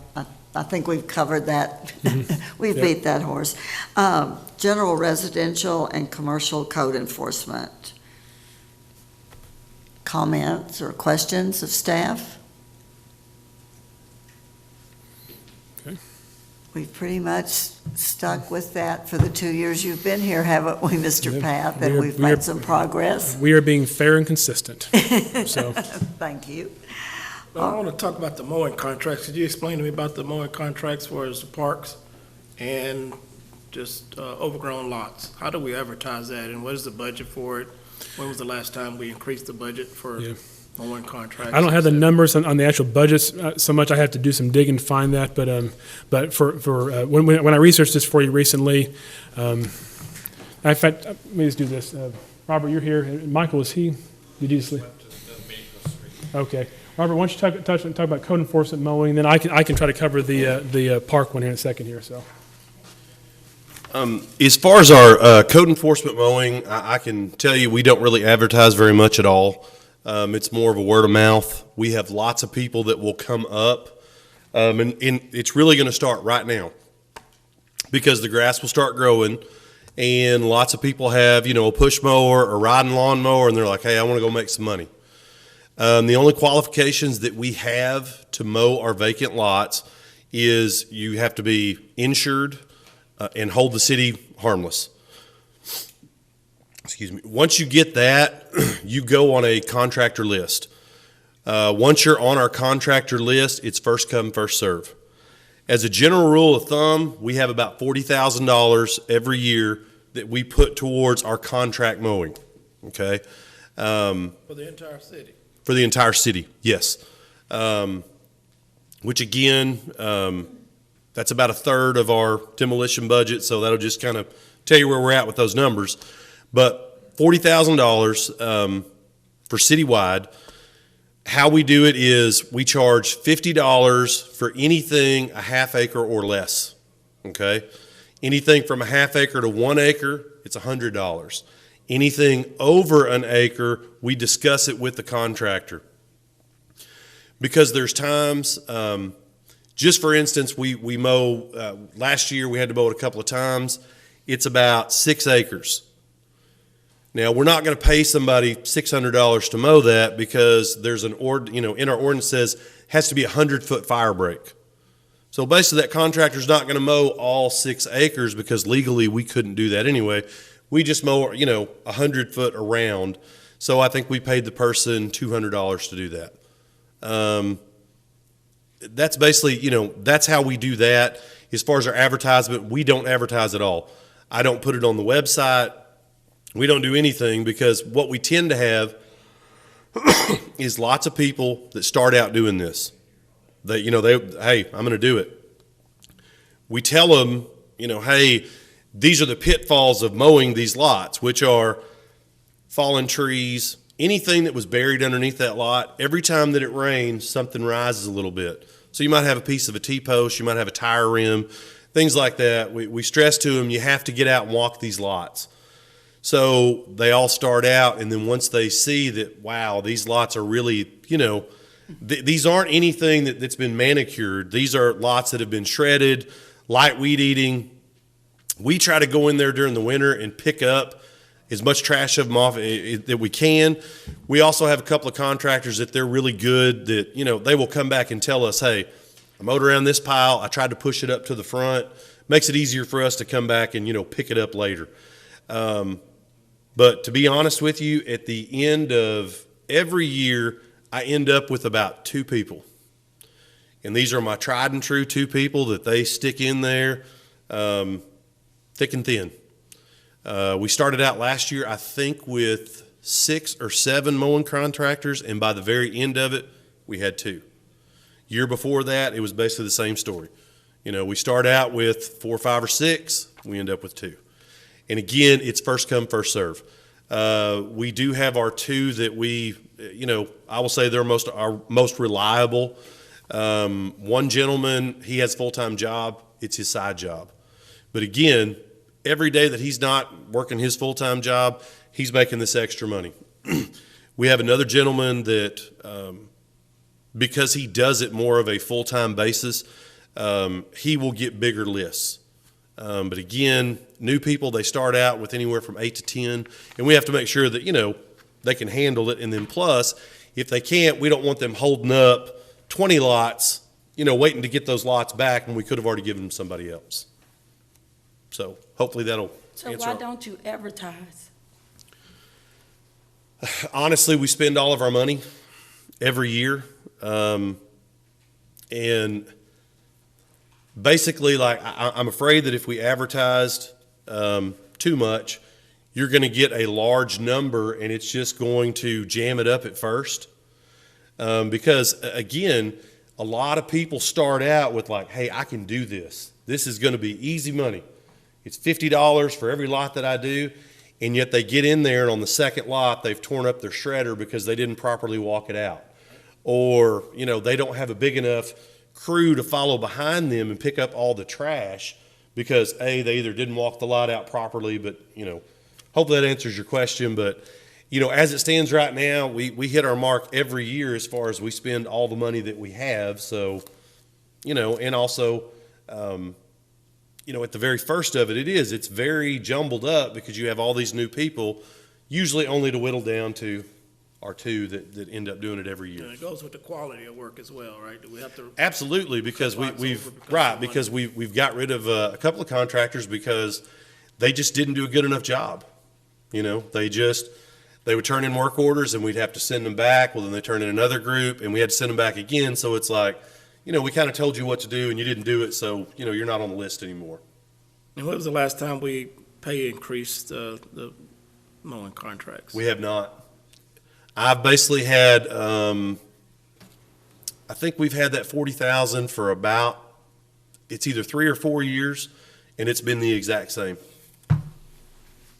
And that's been the pay scale from, like I said, the 50, then the 100, and then anything over an acre we talk about. Okay. Thank you. As for our park mowing, we have a 3-year contract with that. It was advertised, I think, 2 years ago, and so it'll be up for renewal either this next year or the year after that. And so that was a 3-year contract. We advertise so many parks. We get bids on the parks. I have seen that I'm going to change that up next time we do that. I've shared the information with you, Mayor Pro Tem Hughes. So when we do, we're going to honor the current contract for now, but I do plan to advertise that this next year. Because right now we're on the mowing season right now, and so I don't want to get too far behind the mowing season. So But you're just getting 3 bids and then going to the lowest bidder? Is that what we're going to do, or well, is it different concept? my plan is we advertise all the parks, and because we need all the help we can get. Our guys are doing ditches or doing parks. Right. So if we want to do more ditches, we have to have more parks contracted out, and so we ask them to give us a price for each park, and sometimes they decline them. What I want to do is have them as instead of giving me a one winner wins all, I want to do per park. What's the lowest price I got for that park? And so I may have multiple contractors after that, and but that way I think I get the most money for it, and so but there's reasons for all that, but that'd be my plan for the next time you advertise. Thank you. But I do think that more money towards mowing could be helpful too. Yes. Yeah. More questions, comments? Community development, a citywide vacant home registry. What is that? Yeah, I don't understand. Ms. Knox, was that your item? I don't think so. Citywide vacant home registry. I don't remember. I don't recall who wrote that down. Yeah, that was what you put on there. Are you still interested in that?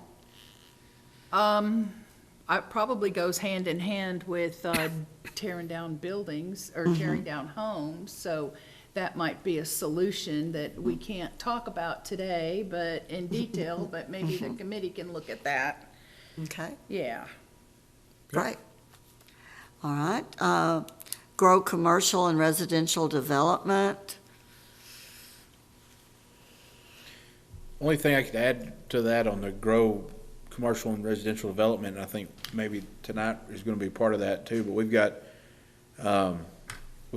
developers that come in and some want a lot of stuff and some want very little.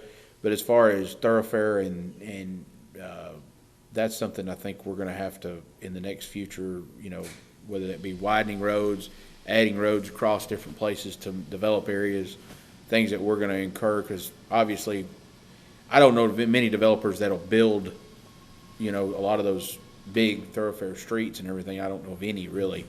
But as far as the city goes, I think it's something we gotta look at, as a case-by-case basis, but I don't know if there's, and that's probably a bond issue more than. Well, it can be, sometimes it's not. We do require the developer to build what's minimally required, but we come in and we try to upsize it. I think that the item tonight we'll be talking about, we're looking at upsizing that one. North Lamar ISD, we're looking at upsizing the road they have to build through the thoroughfare plan. So those are ones that thankfully, right now, for North Lamar ISD, we have the money in the reserve to help with that. We have excess reserve just enough to help with that one. So we've already given a large chunk of our reserve to the PEDC. So I'm down to the bottom now, but we have enough. And Mr. Anderson and I calculated that we can help with North Lamar ISD. But I would say building our reserve. Sometimes bonds of $200,000 just doesn't make sense. It's too much to throw out of the reserve, but it's also not enough to go for a bond for. So some of those sweet spots are hard to fund. $2 million, we can bond for that, but. And it may be a thing like a package deal too. You may say, hey, we want to build a new street or a wider street in maybe one of our new industrial districts that we're trying to push, that we're going to, maybe that's a joint effort EDC type thing that we're looking at doing. And then also, we've got some residential and multifamily areas and commercial areas that need some either widening streets, maybe a whole new street that's not even there that maybe was part of the plan in the future. We just got to be fluid on those. I think that's developers are, man, they're hard pressed to build big highways whenever, I'd love them to, but I don't really. That's where partnerships, and when we upsize it, if they have to build what's minimum required, but if we want to upsize it, I think that's appropriate for us to jump in and help with that. I know Ms. Hammond and I, we've worked together. I think she's had to leave already, but we've worked together. We submitted an EDA grant request, and so the city will be contributing funds for utility infrastructure in the industrial park, and EDC is looking at paying for part of the roadway improvements over there. So, can I add one? I've got to leave in about 10 minutes. If we get to the next on, but community development, and you had airport on there. We've got a lot of people that have reached out and talked about different ways to add more privately owned hangars at the airport. And there's a lot of problems with extending the roads, and obviously it cost us money to extend the road and the services to those different lots and areas that we could redevelop. Is there kind of some idea on budget that you're going to add in there, maybe where we can do some of that? I don't have any plans. My thing has been, I don't have the money to fix my own roads in town, let alone run taxiways for a few hangars. And that sounds kind of cynical, but it's unfortunately the reality when I can't even maintain all my roads in town to extend the taxiway out there. So we have been encouraging them that if you wish to add hangars, you're going to have to pay for the extension. Now, of course, I take over and I maintain it forever, but extension of that, it would take either additional funds or a shifting of funds from other departments to do that. Is that something that we should look at as a citywide thing? So we've got that, we've got maybe some thoroughfares, and then we've got some streets that need some that are getting to the point of some attention. Is that something you think we should look at as maybe a bond issue in the next year or so?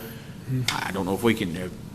Gene can tell us if we can afford it or not, but I'm just saying if there's a deal that we need $5 or $10 million to really hit some streets, add some taxiways. I just hate to miss.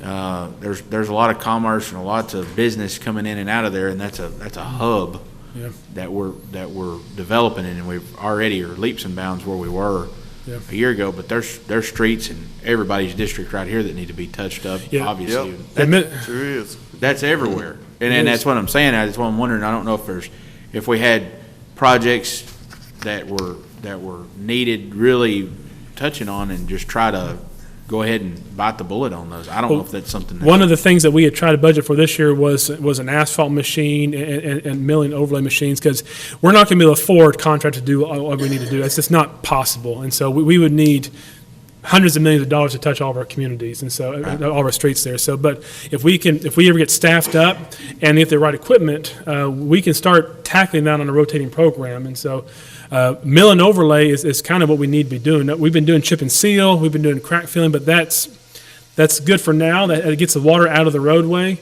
But that's not a long-term solution. So, but this kind of item is going. We're talking in the tens, if not hundreds of millions range, in order to touch the whole community. But get a rotating program though, would be nice. That's something Mr. Smith and I, and now Mr. Vine and I are trying to dig into.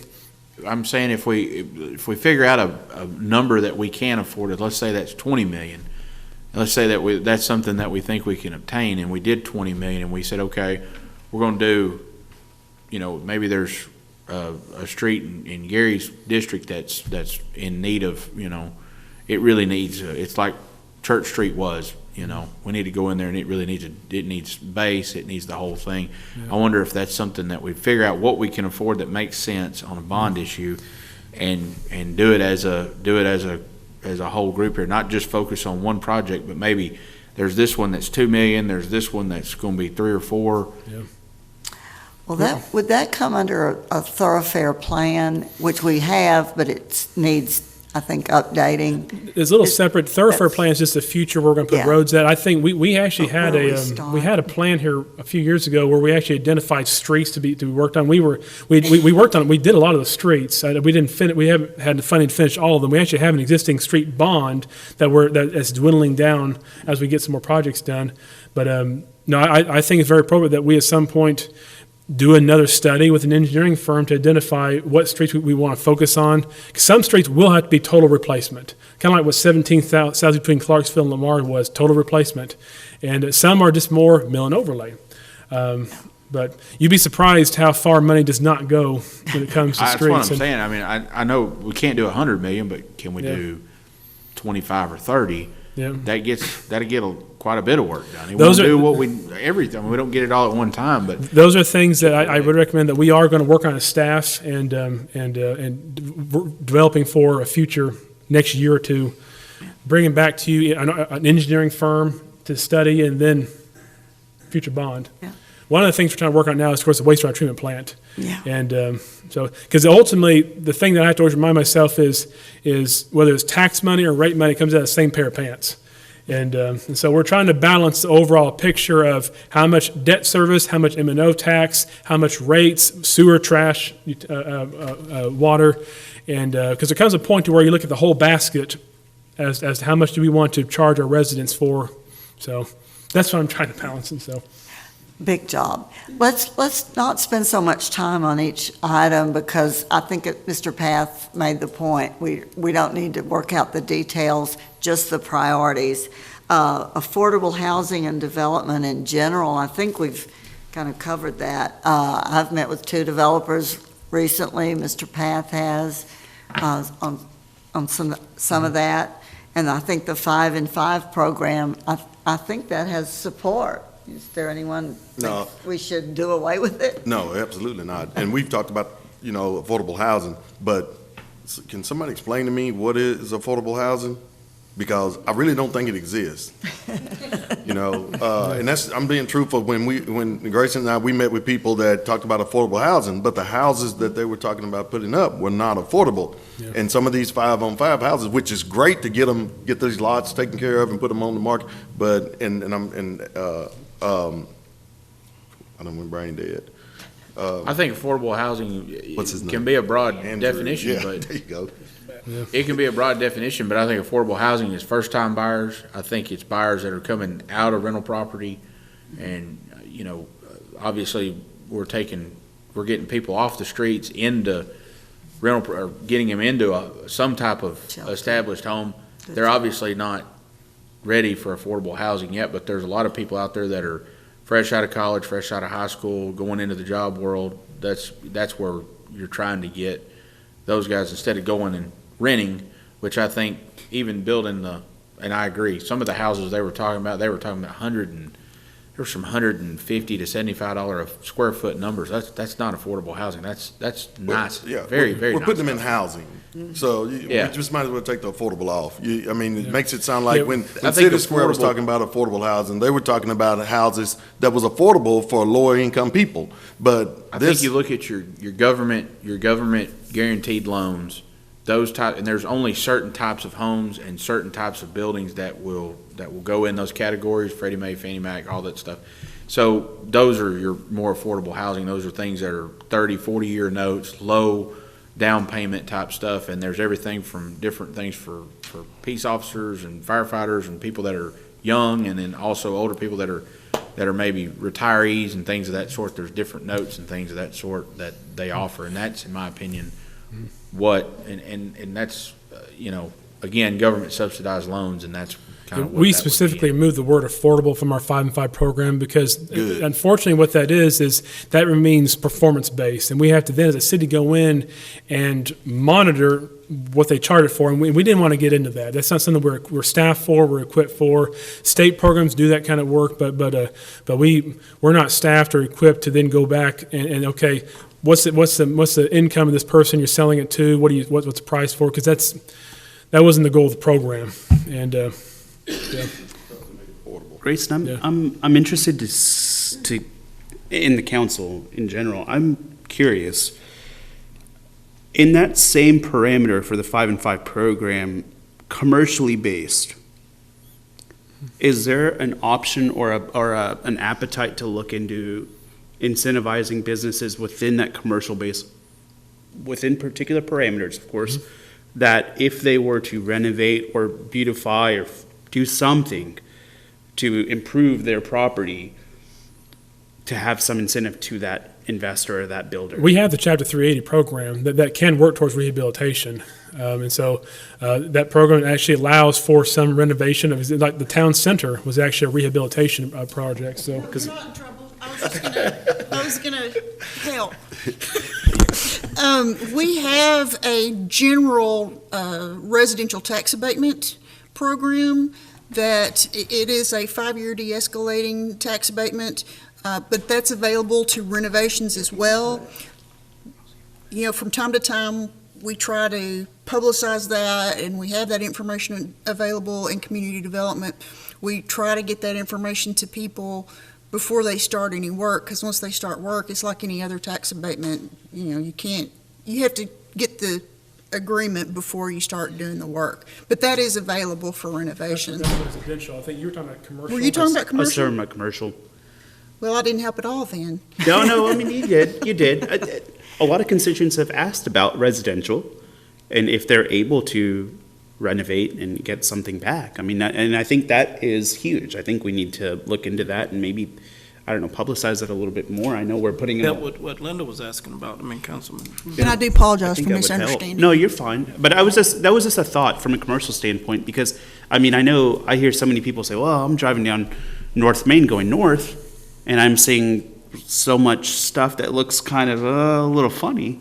Maybe we can put some more money in and help those businesses to reinvest, you know? I mean, those are citizens too. If we can help them or whether, well, forget about North Main. If it's some other place in town, if it's within that boundary, it helps them, let's do it. I think that's exactly what the town center project was we did here recently, and so it was a renovation project, and so we have that program available, and again, as we put in the parameters, the council can always amend that policy for other incentives if they so wished, and so. Yep. Okay. Anything on that? Community development, economic development, recruit employers. I do believe that's what our EDC really does well, and I don't know that the city, other than supporting the EDC, which we in the chamber strongly support that, so. And I will add too, through our funding we receive from the federal, we're adding a lot of water lines on the industrial park there, which is serving the dual purpose of adding redundancy to the residences across the loop and our businesses, but also at the same time adding available lines there for future growth. So the city has definitely put forth a lot of funding recently for trying to draw primary jobs. That's I appreciate that. That is a huge venture. I think that is a positive thing. Jobs Jobs, jobs, jobs. And I think our 380 program helps with the retail side of employers too, so. Because I really think we're doing a good job of getting retail right now. And I spoke with a downtown business owner. She's 30 years old. She's putting in her second boutique in a rehabbed building. And that is success. So, any other? I had one quick question. Okay. Is there, and please excuse my naivety on this, but I'm curious, has there ever been a marketer for the city of Paris, or is there a marketing strategy or a plan? I know we're looking at our rebranding and that initiative, but I'm just wondering in particular, not necessarily just for retail or just for urbanization or gentrification, whatever title you want to tag on it. I mean, in general, is there some sort of initiative to potentially put in a marketing strategy for our community? I think that's what this the marketing branding project is all about. Yeah. So that's the goal. I think is from there to develop some marketing strategies between the chamber, the EDC, and the city that we can work together on. Then from there, that will probably branch out into. Once we get that thing figured out, we'll be able to, I think, start figuring out what we can use with that for. So I would be very interested in not necessarily having a particular person or maybe looking at a division of the city to be a marketing hub, but I mean, that is huge. And I think that plays into our favor in this conversation of recruiting employers or recruiting retail, especially in the fact that, you know, when we look at primary jobs, there's other jobs besides primary jobs also that would help our economy here. So I think that would play a huge role. But again, I'm looking at more of a 5-10 year view. I'm interested to see what our rebranding initiative comes forth with, and then moving forward from there. So are you talking about something more than what the chamber is doing, something more Yes. than what the EDC is doing? To the point where we have a designated person to market our community and the initiatives, the things that are going on, whether it be whether it be a lifestyle that we're trying to, you know, push forth, like, hey, you know, here's the youth and here's what's happening with the youth. Nowadays, not just branding, but getting that marketing out there is huge, and that could potentially bring in more, you know, more retail, more restaurant, more business. And not just that, but more opportunity for a community to get the word out. Hey, this is what Paris is about. And I know Chamber's doing a fantastic job. That's what I was saying. I thought Chamber's they did doing a that. fantastic job, but in terms of the marketing portion of that from a city, I think that there's certain things that Chamber can't necessarily do. Some businesses do not partake in Chamber. And so we've got to look out for those businesses also and the citizens as a whole. I think there's probably some opportunity there instead of hiring a new employee perhaps, but actually work with the chamber to expand potentially, because this is their lane that they work in, and And let's remember the focus of today's meeting, okay? Because we're still under time constraints. Please. Okay, miscellaneous housing authority concerns, anybody comment on that? I don't know this is a budgetary No, I item don't think so much. either. And number two, the 2022-23 budget to include this council's strategic goals. And I think that's a general statement, I that's- think. and That's so, been successfully expressed. Well, are they, I guess, because of time, are there any other goals to throw out? And I just want a couple of questions. You know, you can tell me if it needs to be go. Or you talked about street repair, so that's already in the plans, right? So we don't really need to. that is one that city staff, I mean, our whole street department budget, we're working towards trying Okay, so you to already fix have that, that. yeah. Okay, So we so I need to don't- do more of that, but it's definitely our focus in public works. Okay. So I guess my question is for Chief Salter. I don't know exactly what trainings y'all do. And this is by budget, so I don't know what trainings y'all do. Do you think there needs to be more training? I guess I'll ask you, what training? Yeah, you can come up. What trainings do y'all do as far as like you know, civilian interaction trainings and things like that? Good question. And I'm not just asking you in detail, but Right. I guess I'm asking you to stay on the mayor so the mayor won't get on to me. Do you think there needs to be more civilian interaction trainings, diversity trainings, or if you're not doing it? Well, I think we need a full-time community outreach position at the police department, and that's that's, as people leave, people retire, we want to get that program where it needs to be. We used to have a full-time community outreach guy. He left, he went to the county. So that program's kind of fallen on the wayside, but we are planning to do a Citizens Academy soon. It'll be a 4-week program. We're going to try to get as many people in as we can. Well, I guess I'm speaking more to trainings for the officers.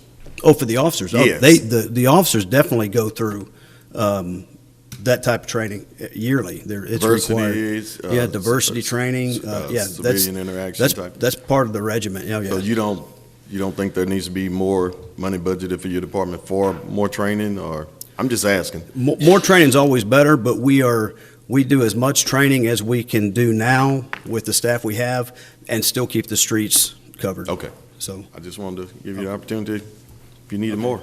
no, training's good, but we're pretty good on training. Okay. Thank you. Does anybody have any other item that they would like considered that's not on here? Just real quick, how will we advertise for, families moving into Paris with the youth? We don't have a community center for the youth or anything of that nature, not excluding the Boys and Girls Club, but, I do see all the time that people are complaining that we don't have anything here for the young adults or to do here in the city. So how will we entice them to move here to do? Well, that's not really been a mission the city has pursued in the past, and so it's It's a concern. It's a concern, yes, and so, but I think part of our strategic plan, maybe we need to definitely address that. And I completely agree with you. I mean, I think that's something that we all hear from our seats, right? Yeah, we do. And, I know, Reggie, you're talking about people moving in and choosing Paris to be their city to live and things like that. And then the ones that are already here. The ones here, we maybe don't the have anything chamber for the could youth. do something there too as well.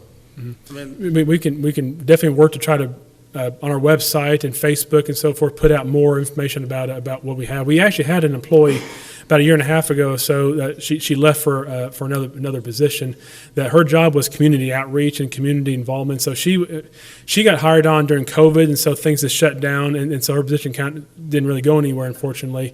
And then she took another opportunity somewhere else. But I think, as I understand, her role was to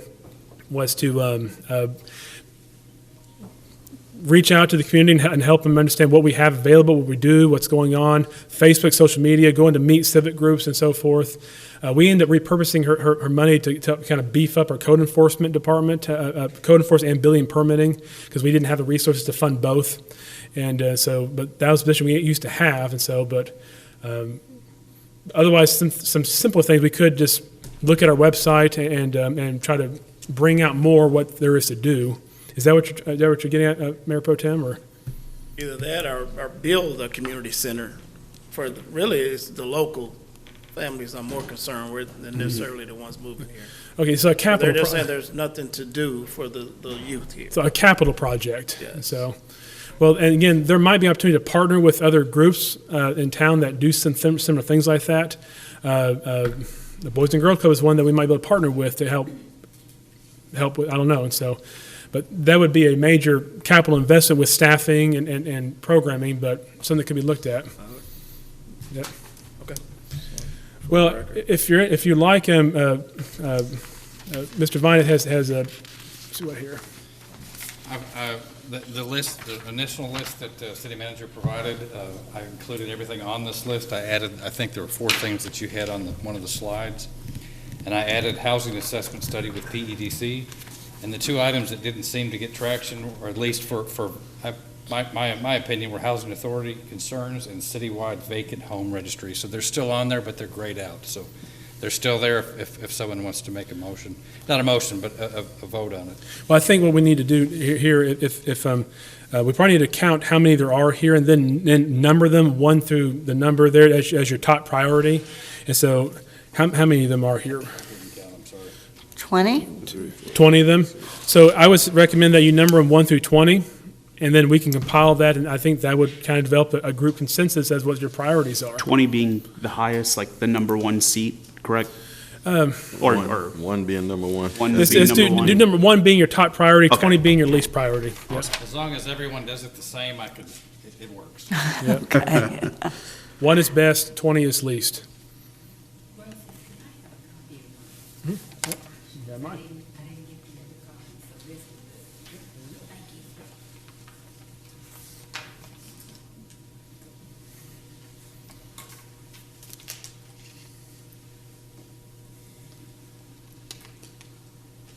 My department heads, if you want to go ahead and head out.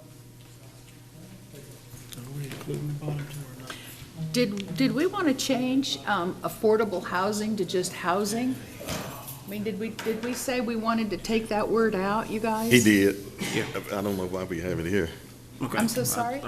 Oh, Grayson said he did on our 5-on-5 program, so Oh, on I'm the like you, I would take 5-on-5, it, I'm not- just gonna mark it out here too. Yeah, I was gonna say, let's just have housing in affordable housing, general. it's I just mean, the housing. market will dictate whether it's affordable or, you Yeah. know Right. what I mean? That's fine. So that sounds good, okay. So you're just marking out the whole thing? No, Just no, just affordable. Just, you can leave it there, it's just me. I understood the fire and, police compensation. I thought that was a thing. That was a for sure thing. The only reason I added these to this is Uh-huh. that this was on a slide. Oh, I So see. I just included that in there as well, so. Oh, I see. Okay. If you would like to exclude those, you can.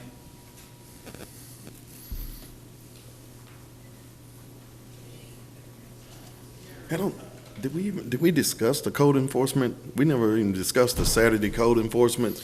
I left that out. That's kind of more of a management matter, so I recommend that we leave that one out. Just leave So, it, Yeah, so put it as 20, yeah. okay. Did you mean for the fire department apparatus replacement schedule and the pension and the? No, I guess I didn't mean, That doesn't need to be, that's gonna No. be a for sure thing, right? well, not for sure thing, but I guess I apologize, Rob. I didn't mean for those to necessarily be on there, I guess. I'm just putting those last. I'll break that in. Okay. Well, I just, I was just wanting some clarification if you wanted us to vote on that, but I understood that to be something that we can expect to see. Yeah, I would, I'm gonna be working towards that, and so, yeah. I mean, if you go ahead and score it for now. We're gonna basically Okay. exclude it, and so, Okay, and, okay, sure thing. the scoring will still work. Housing is, okay, so where am I? Okay. You're What day here. is I it? gotta figure this out. You're at City Hall. Excuse me, Assistant City Manager Vine. Look, I am an old lady. I have old lady, I have old lady eyes. Yes, thank you so much for, no, that's okay, that's okay. I'm just saying next time. Either that or I need higher prescription, or higher, like stronger readers. Okay.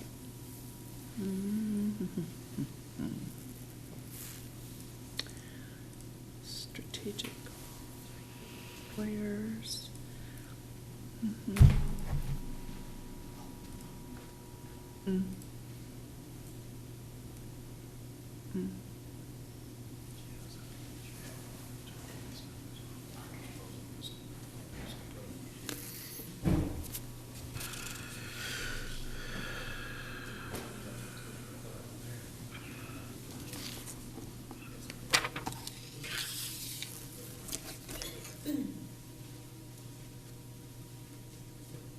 Oh, man, I done messed all this up.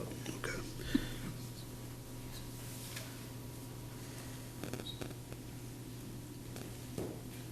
Jason, if you want to click them on.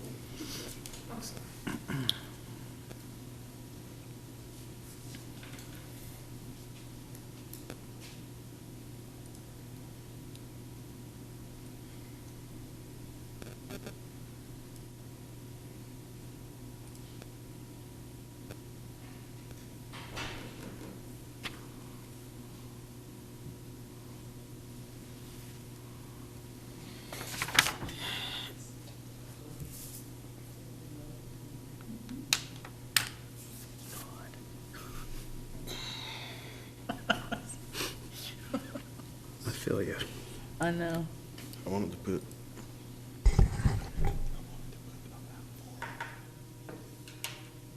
Some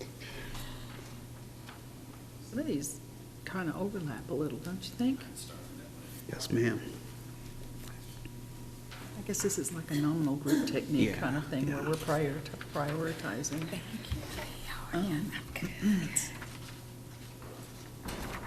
How do you pass these to? Oh, me. Okay.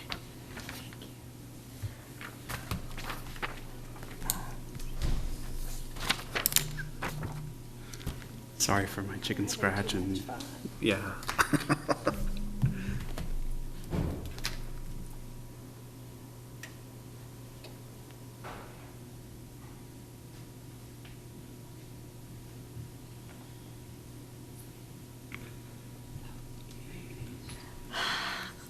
I think I want to look over it one more time. Mr. Path, could we have one for Mr. Pilgrim that he can fill out and turn in after he'll be back for the 5:30 meeting? Yeah, we can do that. Yep. Okay. I mean, you can go ahead and figure it if you want to Yeah. for So the if- six that are present. Yeah. But then, So if you're okay, we can present the final tally at a later date. okay, thank you. Yeah.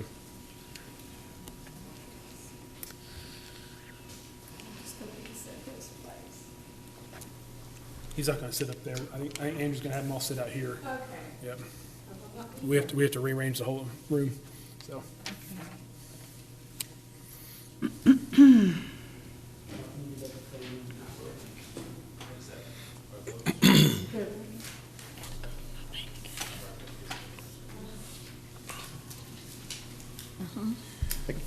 Can we get a copy of those after can we get them back when he gets through with them, or a copy? We'll add it up and we'll. No, but Our names. the name is The there name where is- we yeah. checked. Okay, fill it out by your name. Yeah, But I'm sure they'll give us yeah, a I just copy wanted of for everything. later on to see how I scored. Very good. I don't want everybody else's. So I think since we're going to include Councilman Pilgrim, if you want to go ahead, when you finish that, I think that will be done for today. We'll tally it and bring it back to the council at a future time, so. That's it. Or just email it to us if Yeah. you like. Yeah. Yeah. I can do that. Just, do you want the whole, I'll give you the complete, do you want your Well- individual one as well? I want my individual, That was hard. so I can remember. It is. what I- You know. We want it all. Well, I mean, I thought we were, Oh, it gonna- will. is that what Okay. this is kind of Okay, condensing it okay. and sort of making it? That'll work.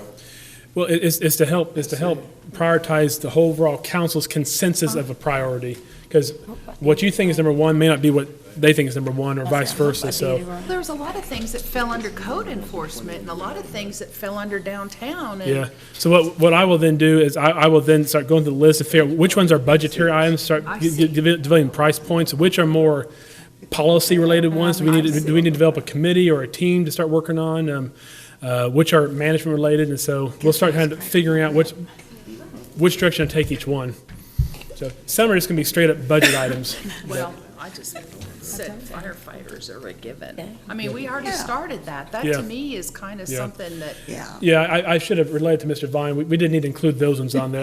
That's my fault, so. but that's okay. I mean, Yeah. I just didn't We'll even pull it include 'em. out, I didn't so, include them. yeah. I mean, because I figured they were a given for, in my opinion. Yeah. You Yeah. know, Oh, my- We I started bet you it. I think we all feel that way.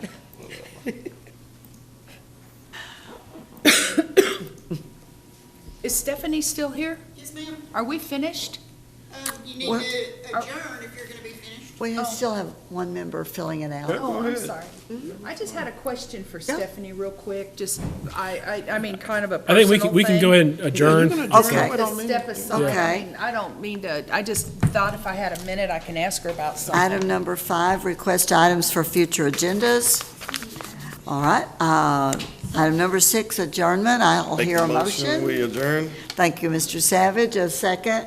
I'll Ms. second. Moore. All those in favor, say aye. Aye. Motion carries.